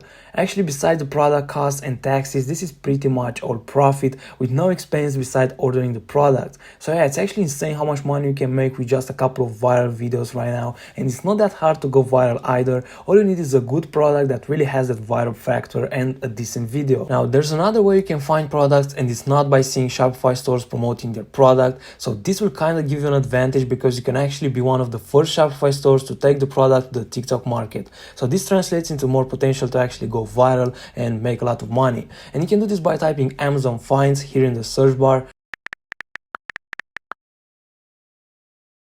Again, you can filter by this month or this week, however you want. And the thing about this is that pretty much every video with Amazon product is almost always a dropshipping product that you can find and sell yourself on your Shopify store. Now let's actually have a look around, and as you can see, these are either dedicated Amazon review accounts or personal ones, and they are doing this because they are affiliates, so they get a commission if someone purchases from their link. Now a very cool thing here is that these videos got hundreds of thousands of likes in just a few days, which is absolutely crazy. I mean, look, this one got like 1 million likes, which is insane. I mean, you'll probably make a lot of free money with a video going viral like that. Alright guys, this is how you can find winning products using TikTok. Hey guys, in this lesson I want to show you how you can find winning products that are selling right now using Facebook. So what we're actually going to do here is to make Facebook to show us only ads in our newsfeed. Now one very good thing about this method is that it actually shows ads that are currently active, meaning that people are spending money in that very moment to promote those products. And if the ad has a lot of engagement and views and it's still active, it most likely means that the product makes them money. Because if the ad has been running for quite some time and has a lot of likes and comments, both new and older, and as long as you still see it in your feed, it means that the ad is still running, which means that the product makes them money. I know it might sound a bit confusing, but it's actually very simple. So if the ad has a lot of likes along with both new and older comments, it means that it has been running for some time, and if they still pay for it to be displayed, which they do, it brings us to the logical conclusion that the product most likely makes them money. Because if a product doesn't make any money, after a few days or maybe a week, you will turn off the ad. So no one will pay for an ad to run for days, weeks or months without making any money, and trust me, Facebook ads are not cheap. So I hope this makes sense, and I wanted to give you a short overview of the logic behind before we actually start using this method to find some potential winning products. So for this method, we first need a free Chrome extension called My Ad Finder. And to get that, I'm going to open a new tab and search for Ad Finder extension. And is this first one right here. Now I will just click Add to Chrome, then Add Extension. Good, now they sent us on Facebook, so give me a second to log into my account. Cool, now to actually start seeing only ads on your feed, you can turn it on from here where it says show only ads, and boom, they will refresh the page and you're going to see only ads on your feed. Now you're not going to see only dropshipping ads, but one thing that you can do to optimize this is that when you actually see a dropshipping ad like this one right here, give it a like. And also another very good thing that you can do is to click the shop now button, which will take you to the website, and here add the product to the cart and go to checkout. This will actually trigger the pixel, and Facebook will start to think of you as an active buyer and will show you even more dropshipping ads. So just keep doing this and you'll start seeing more and more dropshipping ads. Now to find out if the product is actually a potential winner, we have to look for ads that have quite a lot of likes, let's say about a few thousand, and also if it has a lot of comments, so this way you can see if there's actually any real demand for the product. Now a good idea is to look at the comments and see how old they are, because if the ad has old comments, it means that they have been advertising this product for quite a long period of time, so the product is probably still doing well. Otherwise they would not still promote it. And like I said in the beginning, they most likely made money and they are still making money. So as long as there are also newer comments, that means that the product had demand and still has, so this is a good sign that the product is doing well and will most likely continue on that road. So let's actually find an ad here on our feed with enough likes and comments so I can show you this in practice. Alright, so I found this one, which is a cat product, and the engagement is quite decent. So let's actually look at the newest comments. So people were commenting here like an hour ago, which is a good sign. Now let's go back to the most relevant comments so we can see how long this ad has been running for. Alright, so this comment was posted 11 weeks ago, which is about 2.5 months, which is not bad. Now you can actually save this for later because obviously you'll find a lot of good ones, and I don't actually recommend going with the first one you find until you do some proper research at least. So one quick way to save this is to go here at the top and press this heart icon. And to find it later on, you can simply go to the collected ads inside the extension. Alright guys, so this is how you can find winning products using Facebook. I hope you found this one useful, so thank you again for being here, and I'll see you in the next lesson. Hello and welcome to the first lesson in the last section of the course. Now in this one, I'm actually going to show you how you can find Instagram influencers, how to contact them and what to say to them. I'm also going to talk a bit about what types of influencers are out there and the difference between them, and at the end of the lesson I'm actually going to show you how you can use Canva to create your advertisement. Now that being said, there are two main types of influencers, and the first type are are the personal influencers like Kylie Jenner, for example, and she's one of the biggest and probably charging around 1 million for a post. So we don't really want to work with someone like that for now, but what I'm saying is that a personal influencer is basically a person who built a brand around them. Now, Kylie Jenner was just an extreme example because you can actually find and work with smaller personal influencers that have, let's say, 50,000 followers, 100,000 followers, and so on. That's really up to you and your budget. Now, of course, the bigger the influencer is, the higher will be the price to actually work with him. But one good thing about this influencers type is that they actually have the most passionate and engaging audience, which are more likely to actually purchase the product advertised. And because of that, the price to work with them will actually be higher than to work with the second type, which is the Instagram pages. Now, Instagram pages are pretty much any page you can think of, like meme pages, travel pages, dog pages, and so on. You can find pages in pretty much any niche existent. And as a page example, you can see here on the right a watch page I found, since our story is in the watches niche. Now, watch pages don't have a really engaged audience like travel pages or dog pages, to be honest with you, so it might not be a very good idea to actually promote your watch on a watch page. Maybe you can find pages in a related niche like style, or if the watch kind of gives you a luxury vibe, promoting it on a millionaire lifestyle kind of page might work a bit better. But anyway, these are the main types of Instagram influencers. And now let me actually show you how you can find and contact them. So the simplest way to actually find pages in your niche is to actually grab your phone and type your niche in the Instagram search bar, then just go to accounts, and there you'll actually find Instagram pages. Now, once you found one or two that are quite good, you can also hit this button right here to see even more similar pages. You can actually do this from your computer as well, so let me open a tab here in my browser and go to Instagram.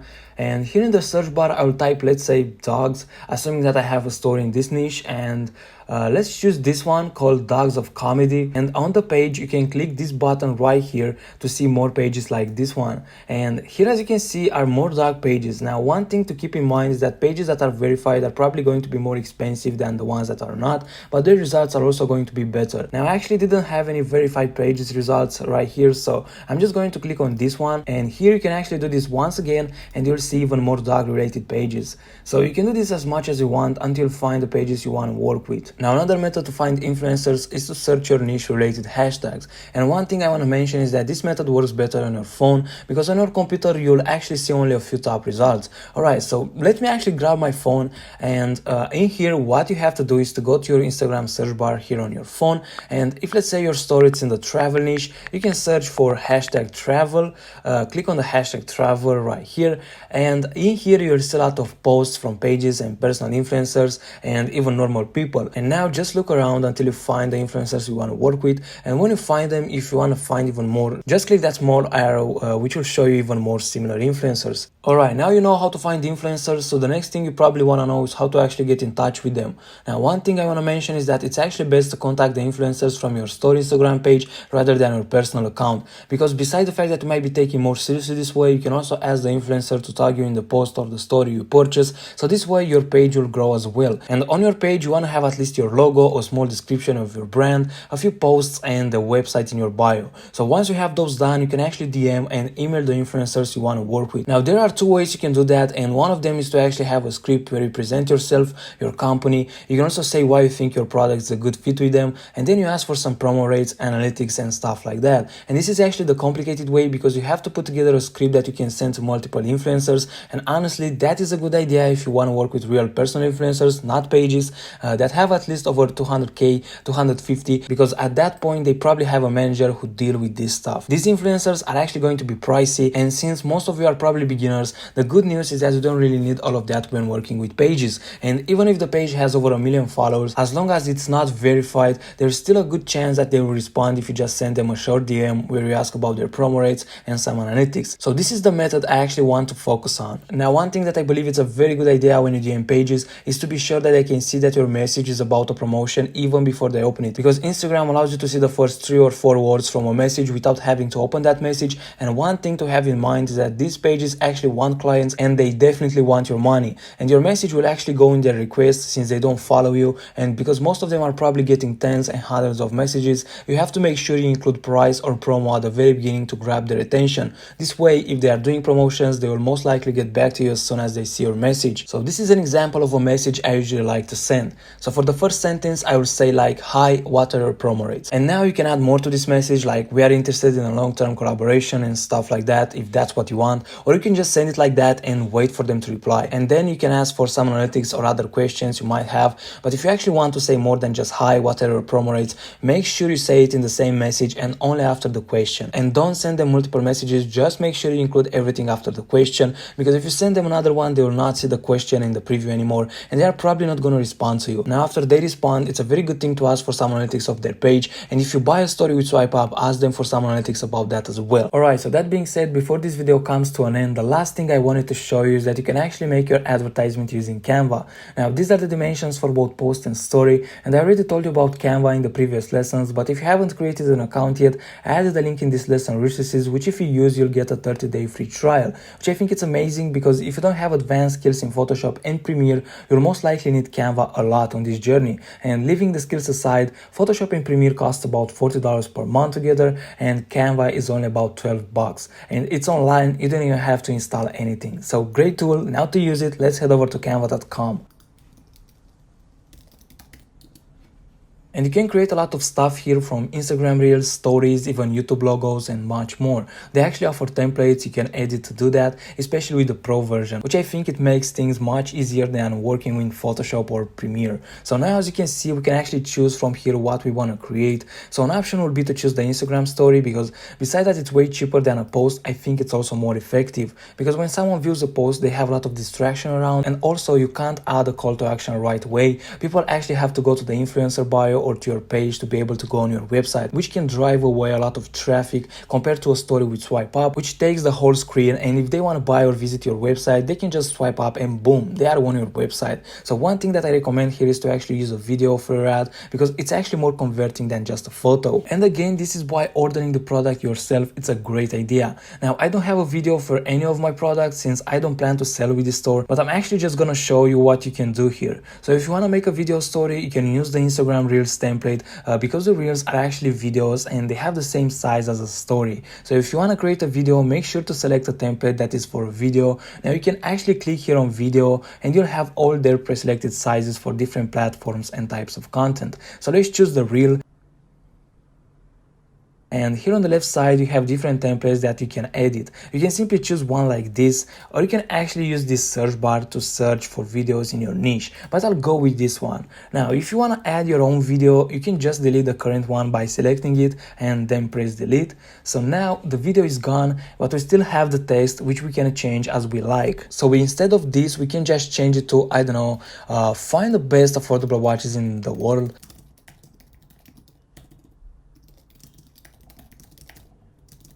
And this is not exactly what I would say in an ad, but what I'm trying to prove is that you can actually put your own text in here. Now, if you want to use your own video, just go to uploads and click here where it says upload media, or just drag your video in this box down below. Now give it a second to upload, and now just click on it and it will be added to your template automatically, and you can adjust the size from these little dots right here. Now you can also make a post or a story using a photo, so let me go back for a second. And by the way, don't worry about your design, because it's actually being saved automatically, so it's right here in the recent designs, as you can see. Now if you want to make a story using a photo, you can just click here on the Instagram story like this, and here you can add your own photo or use a template like we did for the video. Alright, so I hope you guys enjoyed this one and found it useful. I have the link for the Canva 30-day free trial in the resources of this lesson. So thank you very much for watching, and I'll see you in the next one. Hey guys, today we're going to set up everything we need to be able to create and run ads on Facebook. Then we're going to create a Facebook page for our store, and last but not least, I'm going to show you how to create an ad from A to Z. So the first thing you have to do is to create a business manager if you don't have one, and to do that we go to business.facebook.com.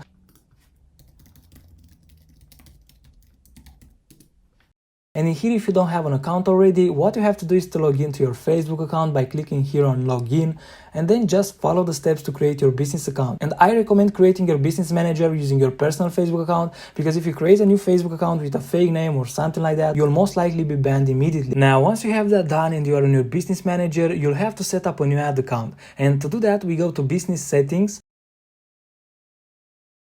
Then here in accounts, click add accounts, and now this is a new Facebook account I created solely for this course. So at the time being, I can't create more than an ad account due to the fact that this account is new and I didn't actually spend any money yet. So I won't be able to walk you through creating your ad account, but to create your first ad account, you can click here on add, then scroll down to the last one where it says create new ad account. And you don't really have to scroll down, it's just the third option. But all you have to do is to give a name to your ad account, select your currency and a few other really quick and simple steps like these ones, and you'll be good to go. After that, the next thing is to add people and set permissions. So to do that, you click here where it says add people, and I'm gonna add myself and give full control by allowing to manage ad account, then click assign. Now you should also add a payment method, and you can do that by clicking here and select view payment methods. And in here, click on add payment method. Then to add the payment method, you will probably be required to select your currency first, and on the next page you'll see what I'm currently seeing, where you can select your payment method. Now I'm gonna add mine really quick as well and get back to you in a second. Alright, now the next step is to set up your pixel, which is great for retargeting, tracking the user behavior in your store, tracking the conversions from Facebook ads, and a lot more. So you can actually do that from Shopify by going to preferences and then scrolling down here where it says Facebook pixel, and here we click on set up Facebook. Now I'll be taken to this page, which has quite a few steps, but I'm pretty sure you can do this yourself since it's not hard, but it'll take a few minutes, and I don't think that using around 5 to 10 minutes of this video for this is actually that beneficial, because I have more things that I want to show you, and this is just a basic step-by-step setup. So when you finish with this, you can also install the Facebook Pixel Helper extension to check that everything works properly. And to do that, let's actually open a new tab and search for Facebook Pixel Helper extension.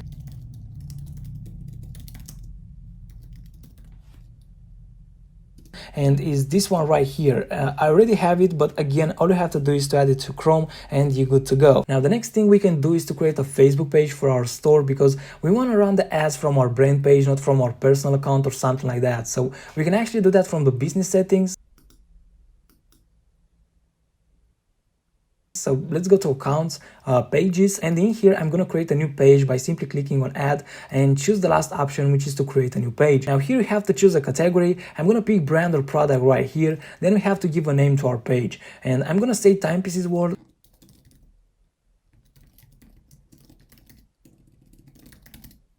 And for the category, I'm going to use Command F to see if they have a jewelry category.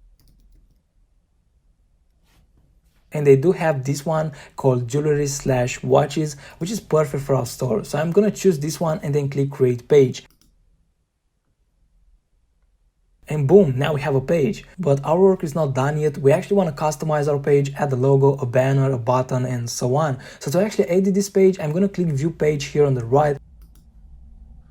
And now this is our page, so I'm going to add the logo from my computer. Now if you don't have a logo, I already explained you how you can make one using Canva, or how you can buy one from Fiverr for as low as $5. And I explained you all of that in the second part of the Builder Shopify Store lesson, and I also added the links for both on the resources of that lesson. I also filtered the Fiverr search results to only show you designers that charge $5 or less for a logo, so definitely worth checking that out. Now after you add your logo, you can also create a specific username for the page by clicking on create username right here. I'm gonna try timepieces world and see if that's taking or not. And apparently it's available, so I'm gonna click create username. Cool, now it's also a good idea to add a banner to the page, and we can do that by clicking on edit right here, then upload photo. I already have one on my computer as well, which I'm gonna choose right here.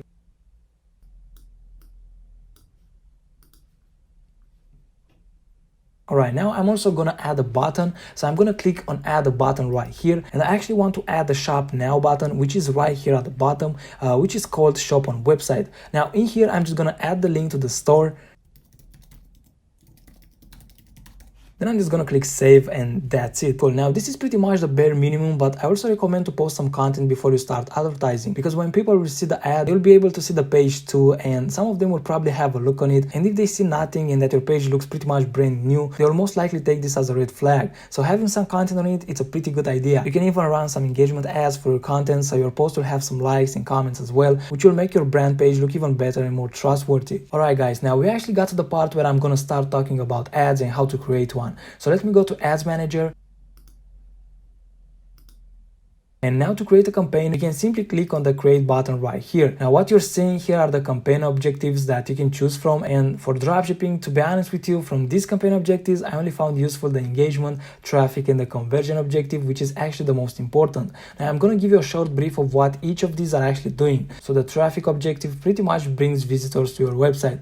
Now one thing to mention here is that they are not exactly spending visitors, they are just visitors. So they might buy something or not, but in my experience they pretty much never do. So if you want sales, the best way is to go with conversions, because those visitors actually have an intent to buy. And as you probably know already, Facebook has a lot of data and they know which people actually have a buying intent and which are not. So because of that, conversions is actually the most important campaign objective, because you pretty much use it to make sales. Now the last campaign objective that I want to discuss about is engagement, and this one is actually good to build social proof, but as well as traffic is not going to be very converting. But a good idea might be to have an engagement ad which will get you likes, comments, and shares. You can even target only developing countries like India, Pakistan, Philippines, which are going to be very cheap. Then on the side you can actually have a conversion campaign to make sales. Alright, now that being said, let's actually go ahead and make an ad. So to do that, in here we have to choose a campaign objective, and I'm going to choose conversions because this is the most important one, and I want to show you how you can do one of these, because this is how you're gonna get sales. The other two are kind of secondary, but like I said earlier, running an engagement ad along with a conversions one is quite beneficial.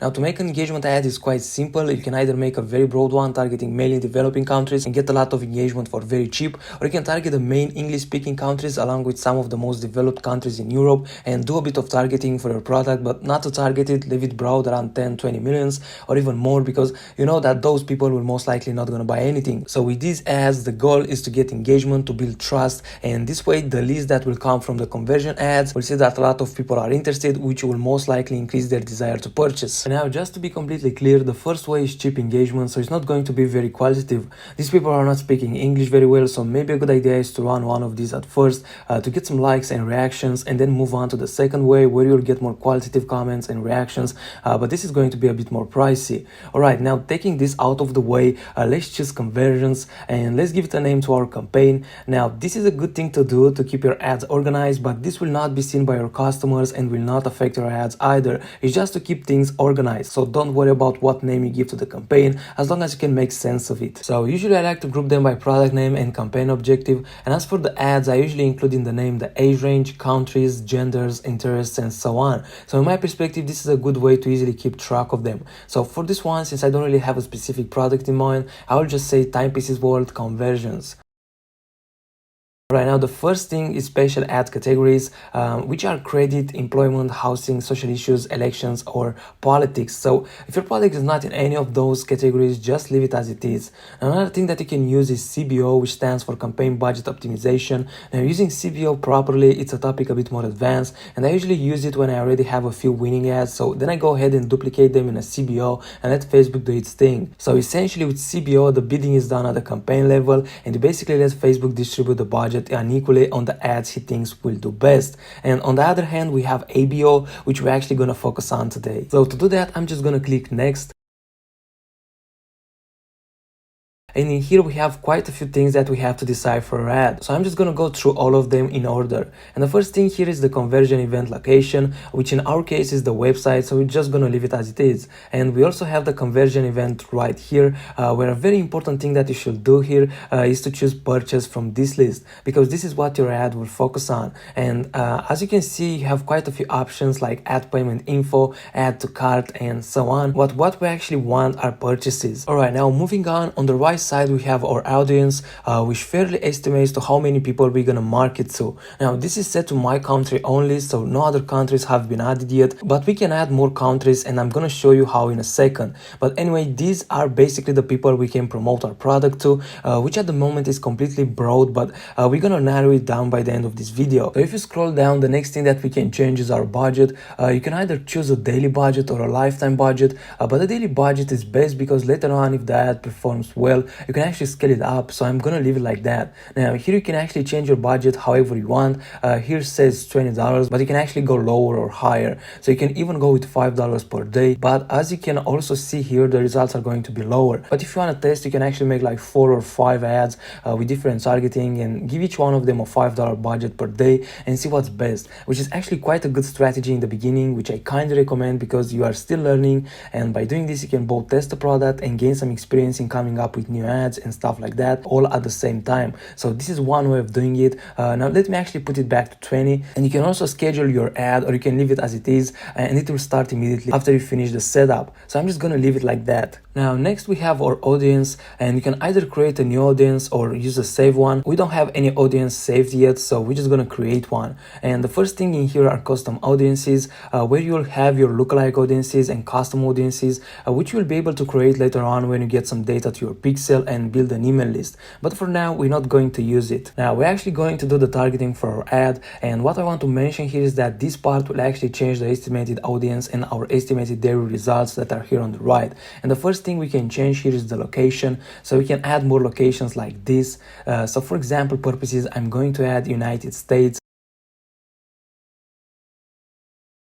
And now, like I just said, this will affect the estimated audience and the results here on the right. So now, as you can see, they have been increased. And now this is totally up to you to include the countries you want to sell to, but I just wanted to show you that this can be done. And for the age and gender, unless the product you want to sell is a gender product or specifically related to a certain age group, I kind of recommend to let Facebook optimize and find you the best people for your product, at least for the first ads. And then after you gather some data, you can customize your ads accordingly. Now, as for the languages, unless your website is in another language than English, I recommend you choosing English all. Now we also have the targeting, and one way to be very specific with your targeting was, and it still kind of is, to find real interests that people in your niche have.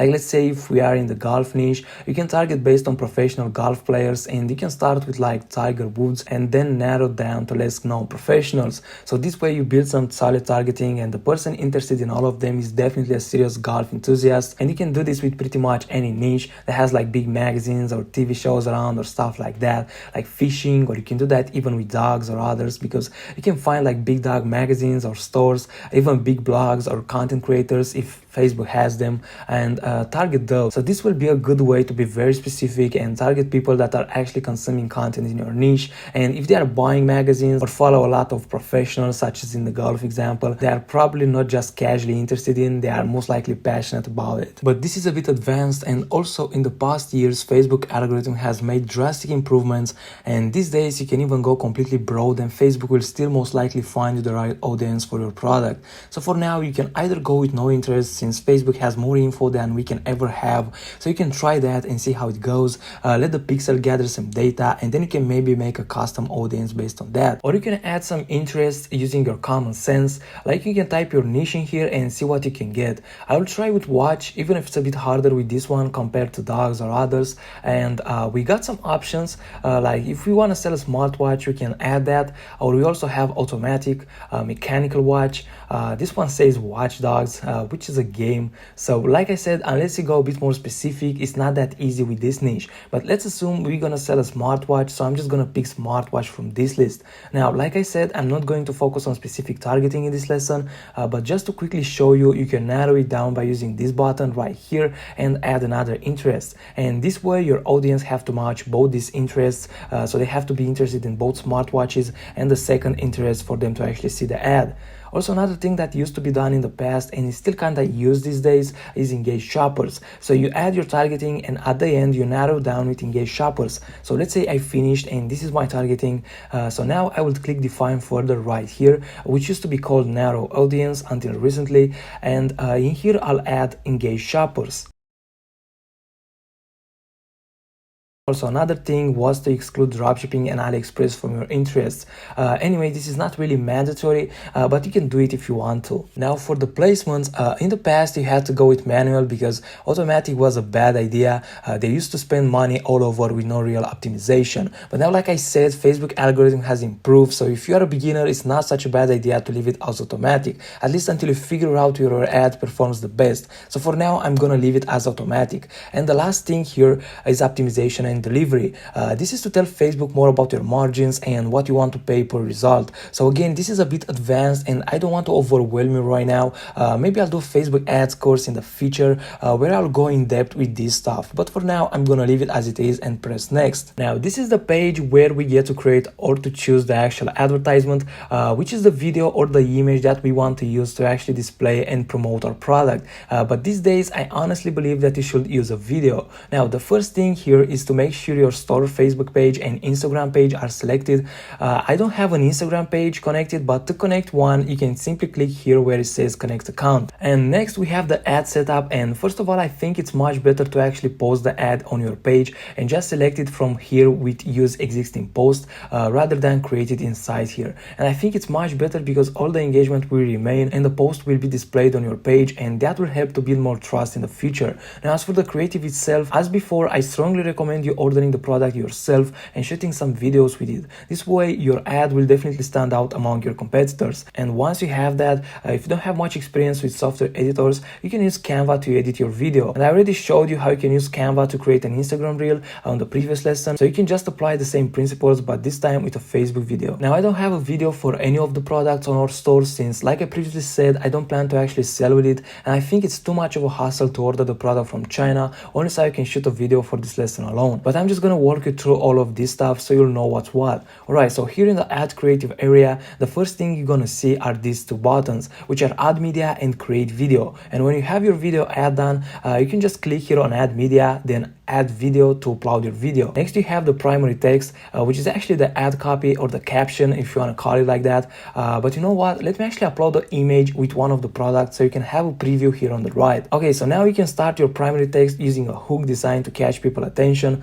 By the way, you can also use emojis in the hook if it fits your brand. I mean, most dropshipping brands usually target an audience which might respond well to emojis, but if you're selling a really serious product and it's best to present a very professional image, it might not be such a good idea to use emojis, but it really depends on the situation, so you have to use your common sense here. And the next thing you can do here is to just present the most important features of the product, just the ones that matter the most, and you know that if someone sees them, they are most likely to go on the website so they can see more. So the goal here is not to offer a full description or something like that. The goal is to make people interested enough so they will go to your website or your landing page to find more info, and that is actually where the sale will happen. Now, the last thing that you can add in the ad copy right here is a link to your product. Maybe you can offer a 20% discount or something like that along with it. So you can say like order and put the name of your product in here.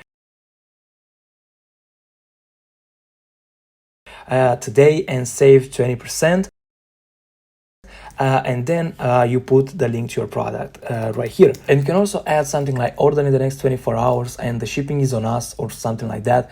That might add some scarcity, so if someone is really interested, that might be the cherry on top that might help them to make the decision to actually purchase. And if you say those things, make sure you actually offer them on your website. So don't just say it on your ads and then do nothing. Doing that will actually do more harm than good, and people will see your store as not trustworthy. So actually make sure you offer them on your website first.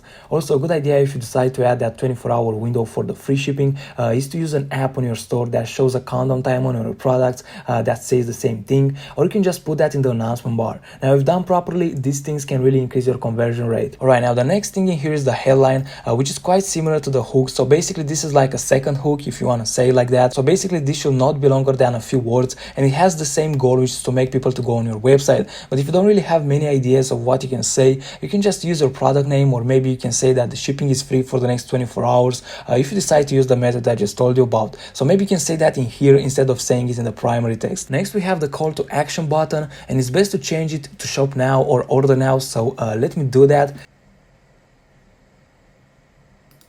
And in here at the destination, just put your product link or your website URL, which takes them to the homepage if you use a landing page or you have a one product brand. Also, another thing you can do is to change your thumbnail if you use a video. I'm not, so I can't really show you that, but to do that, you can go up here and click this pen to edit the group, and in here you'll have an option to change the thumbnail. Alright, now as for the rest, there's not much else to be done. Our pixel has been already set up, so the next thing that we can do here is to click publish, and that's pretty much it. That's your first ad. Now it might take a few hours for your ad to be approved, especially if this is your first time using Facebook ads, but usually it doesn't take too long anyway. Alright guys, so this is how you set up your business manager and how you can make your first ad. I know this is inclined more towards beginners, but this is not a Facebook ads course, this is a Shopify course, and I just thought that adding a Facebook ads quick guide might be a good bonus. So I hope you guys enjoyed this one, and I'll see you in the next lesson. In this lesson, I want to discuss and hopefully help you figure out if you should choose a niche, make a one product store, or just go general, which I think is the most important thing to do before even thinking about creating a new store. Now, like I said, this is quite an important step, especially for a beginner, and the risk of not doing this right is to step in the wrong niche, where you can lose money, and even worse, you can get really discouraged if it's your first store and just give up. And I don't want that to happen to you, so I will do my best to explain each option as good as I can so you can make the right choice. Now, that being said, let's start with the first option here, which is to create a general store. So why should you create a general store? Well, that's a very good question, and the answer to this question is because you can create a store that is not attached to any particular niche, which means kinda infinite product options. I mean, maybe not really infinite, but you can basically sell different products without being limited to a particular niche, which is absolutely beautiful because you can test different products without creating a different store every time in that exact niche. And then after you find a few winners, you can go ahead and create a niche store around that product, or even a one product store with it, which I think is a very good strategy and a great answer to the question of why you should consider opting for a general store. Now, if you actually want to follow this strategy, it might be quite profitable to add a few related products along with the winning one, because those products might end up being purchased as well, which means more money for you and bigger margins with the same lead. Now let's move on towards choosing a niche, and maybe some of you don't know what a niche is, and if that's the case, a niche is basically a segment of the market on which a certain product focuses on, like let's say fishing or camping or golf. Now, a tip here is that you can also narrow down your niche, like let's say from the outdoor niche, you narrow it down to camping. Of course, there are going to be less product options, but also lower competition, since I don't think there are a lot of stores that are focusing only on camping. Now, you shouldn't really take my example as a direct advice for your store, but I hope you understand the idea that you can do this with almost any niche. And in my opinion, by narrowing down to a more targeted niche, you can speak directly to a more specific group of individuals who are interested in that particular thing, and your store might be seen as more exclusive and therefore a more trustworthy place. Also, another thing that I want to mention here is to try not to pick a really saturated niche, like making a very common clothing store or the usual bracelet store. I mean, it's nothing wrong to go into the clothing niche, but in my opinion, the best way is to at least narrow it down, like I said earlier. So instead of going full general with a clothing store, maybe you can do a suit store where you find a few really good quality suits on AliExpress and just make a store around it. I mean, the whole point is to not go into a niche that is already overwhelmed by thousands and thousands of stores and even real brands, or even worse, products that people can find even in a basic Walmart or Asda store. In my opinion, this is a completely no-go, and you should not sell products that are that easy to find. Instead, like I said, you should at least try to narrow down that niche to something that is not that accessible. So that being said, I hope you guys really got the grasp of how this works. If not, remember that you can always ask a question in the Q&A section, and I will do my best to get back to you as soon as possible. Now, here's a list with some niches that I think are a good fit for this year and beyond. And in my opinion, there are 2 or 3 ways to go from here. One of them will be to give it a bit of thought before picking a niche, and what do I mean by that is to do your research a bit more thorough than usually. There are a few ways to do a proper research, and don't worry, we're gonna cover the ones I think are the best in this lesson. But what I try to say here is that if you wanna go with this option, you should not rush in the first niche you see. Instead, you should do your research and find a niche that is still trending and have the most potential. Then just try to find the best products in that niche and build a store around it. Again, don't worry, I'm not gonna leave you high and dry. We're actually gonna cover this part later on in this lesson. The second way that I have in mind is to just do your research, but don't stay too long. I mean, you shouldn't stay too long even with the first one, but always do your best to make sure that the niche you're going in actually have some real potential and demand, and of course, the more the best. Now, having this in mind, you can find a few niches that you think have the most potential, and then find a good product or more which are trending and have some real demand in those niches. You can also do this the other way around by finding the products first with the methods I will show you in this course, and based on that, you can build a store in that niche. Then just put together a store for each niche you found and do some marketing for the best products. And by marketing, I mean Facebook ads, Instagram shoutouts, Google ads, or now even TikTok ads. Then just see what's working and what's not, close the ones that are not working and focus on the ones that are. Now, of course, the goal here is to find the working ones and then just scale them up. Besides that, you can also use this method to find good products in some particular niches and then build a one product store around them, or just scale them up to a point where you have enough revenue and traction to make them a real brand. But guys, I know and I understand that this method is quite advanced and you also need a bigger budget to pull this off. So this is why I actually put it as the second, but in my honest opinion, this is one of the best ways to go around. And this is why I actually decided to talk about it, because maybe later on when you finish the course and have a few stores of your own, you can come back here and maybe put this in motion. Now, before we move on to the third option, which is to create a one product store, I'd like to give you a small checklist to find if a niche is good enough to give it a try. So here's how I go about identifying a good niche. So we can use Google Trends or Google Keyword Planner to see if a niche have enough interest, which translates into potential customers. These tools show how many people are searching those terms on a monthly basis, yearly basis, or even from the beginning of Google. So this is a pretty cool trick in my opinion. Now let's go ahead and give it a try. So here on Google we type Google Trends in the search bar, choose the first option, and here is where the magic happens. Now, I'll do this example with the golf niche, but you can pretty much do it with any niche you want. So let's type golf right here. So from here we can choose the country. If you plan to sell only to USA, you can leave it as USA. In my case it's UK, but if you want to sell internationally, you should choose worldwide. This way you can see which countries have more interest in that niche, so this way you can target only those countries. So for the sake of our example, let's pick worldwide, and for the time let's choose past 5 years. Now, what we can see here at the interest over time graphic is that golf is searched more during summertime, and during winter time there's a pretty big drop. So if you want to make a golf store, maybe you should consider starting from the beginning of spring, as we can see on the graphic here, and scale it all the way to the end of September, because from there we can see that the interest is kind of dropping. So we already got some pretty useful informations. Now let's head to the interest by region graphic. Here we have two options to choose from, which are city or region, but we search for worldwide, so there's no point in searching by city. Now, here are the countries where golf was most searched in the past 5 years. So pretty interesting results. By knowing this, you actually know in which countries golf is searched the most, and now you have an idea of which countries you should target in your marketing if you plan to sell worldwide, which is really great if you were to ask me. So this is a good tool to help you decide if you should pick a niche or not, because it might be something seasonal like golf, and in my opinion this is a good thing to know before starting your niche store. The next point in our small checklist is that you'll need to find competitors in order to get a good grasp of what's working and what's not, what products are best selling, and so on. But we will cover this in the next lessons.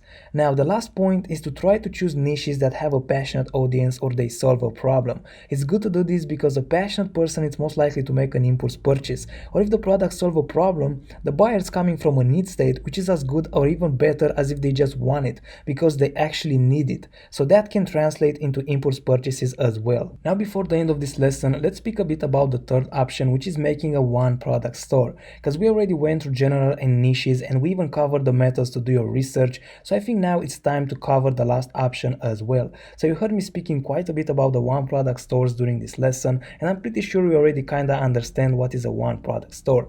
But a short definition is that a one product store is basically a Shopify store which focuses mainly on one product and is designed to convert that product alone.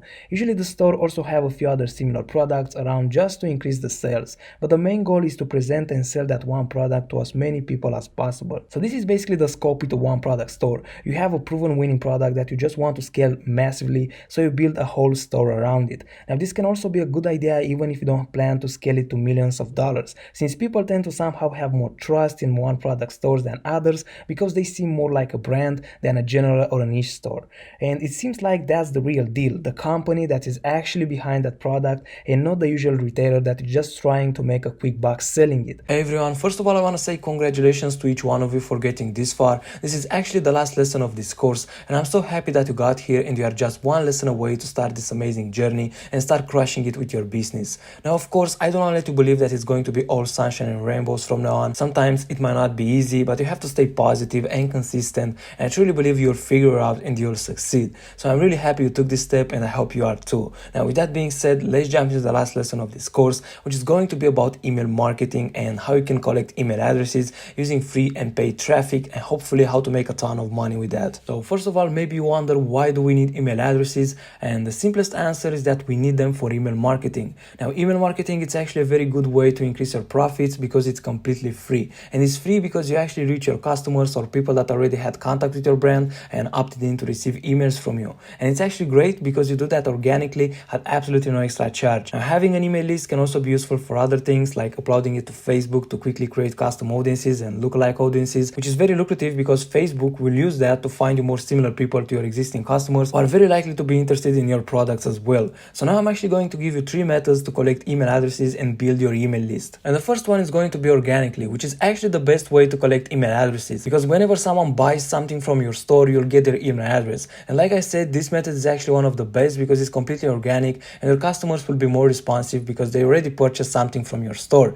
Now, besides customers, you'll also get email addresses organically from your abandoned carts, which is really great because sometimes you'll get a lot of abandoned carts, which takes me to the next method, that is to collect email addresses using free plus shipping. Now, free plus shipping is essentially selling a product for free and charge the customer only for the shipping. So this method used to work in the past and you could make decent profits, but you can also use this method to grow your email list because you can find products that cost around 50 cents up to $2 along with the shipping and then charge around $5 for the shipping, so you break even or maybe even profitable. And what's actually great about this one is that even if they buy or they abandon their cart, you'll still get their email. So free plus shipping is irresistible for most because everyone wants something for free, especially if they're actually interested in that product. So you can use this method to actually get leads that can bring you more sales at no extra cost in the future. And I think that this method is much more valuable than just doing free plus shipping where you charge like $9 or $10 for shipping, because a lot of people might feel ripped off when you charge that amount because you're not sending a laptop or a TV to, I don't know, make it a bit more realistic. So this way you bring people to your website and they spend a little bit of money and then you can make profits by upselling them more expensive products. Now the last method is to run giveaways, which is actually quite a powerful way to get new email leads, but this method requires you to spend some money, and if you're a beginner it might not be the best idea for now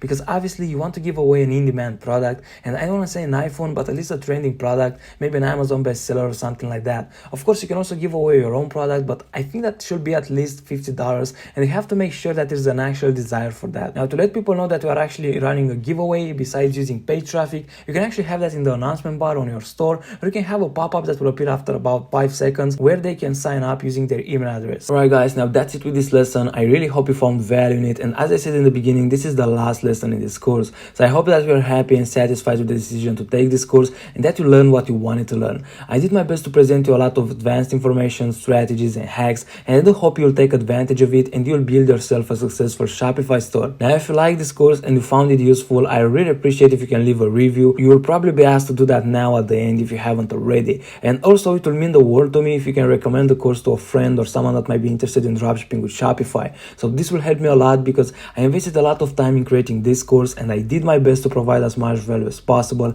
and be completely transparent, and I hope you guys saw that. So that being said, I wish you a lot of sales and success with your stores, and thanks again for taking the time to finish this course, and I will see you in the next one.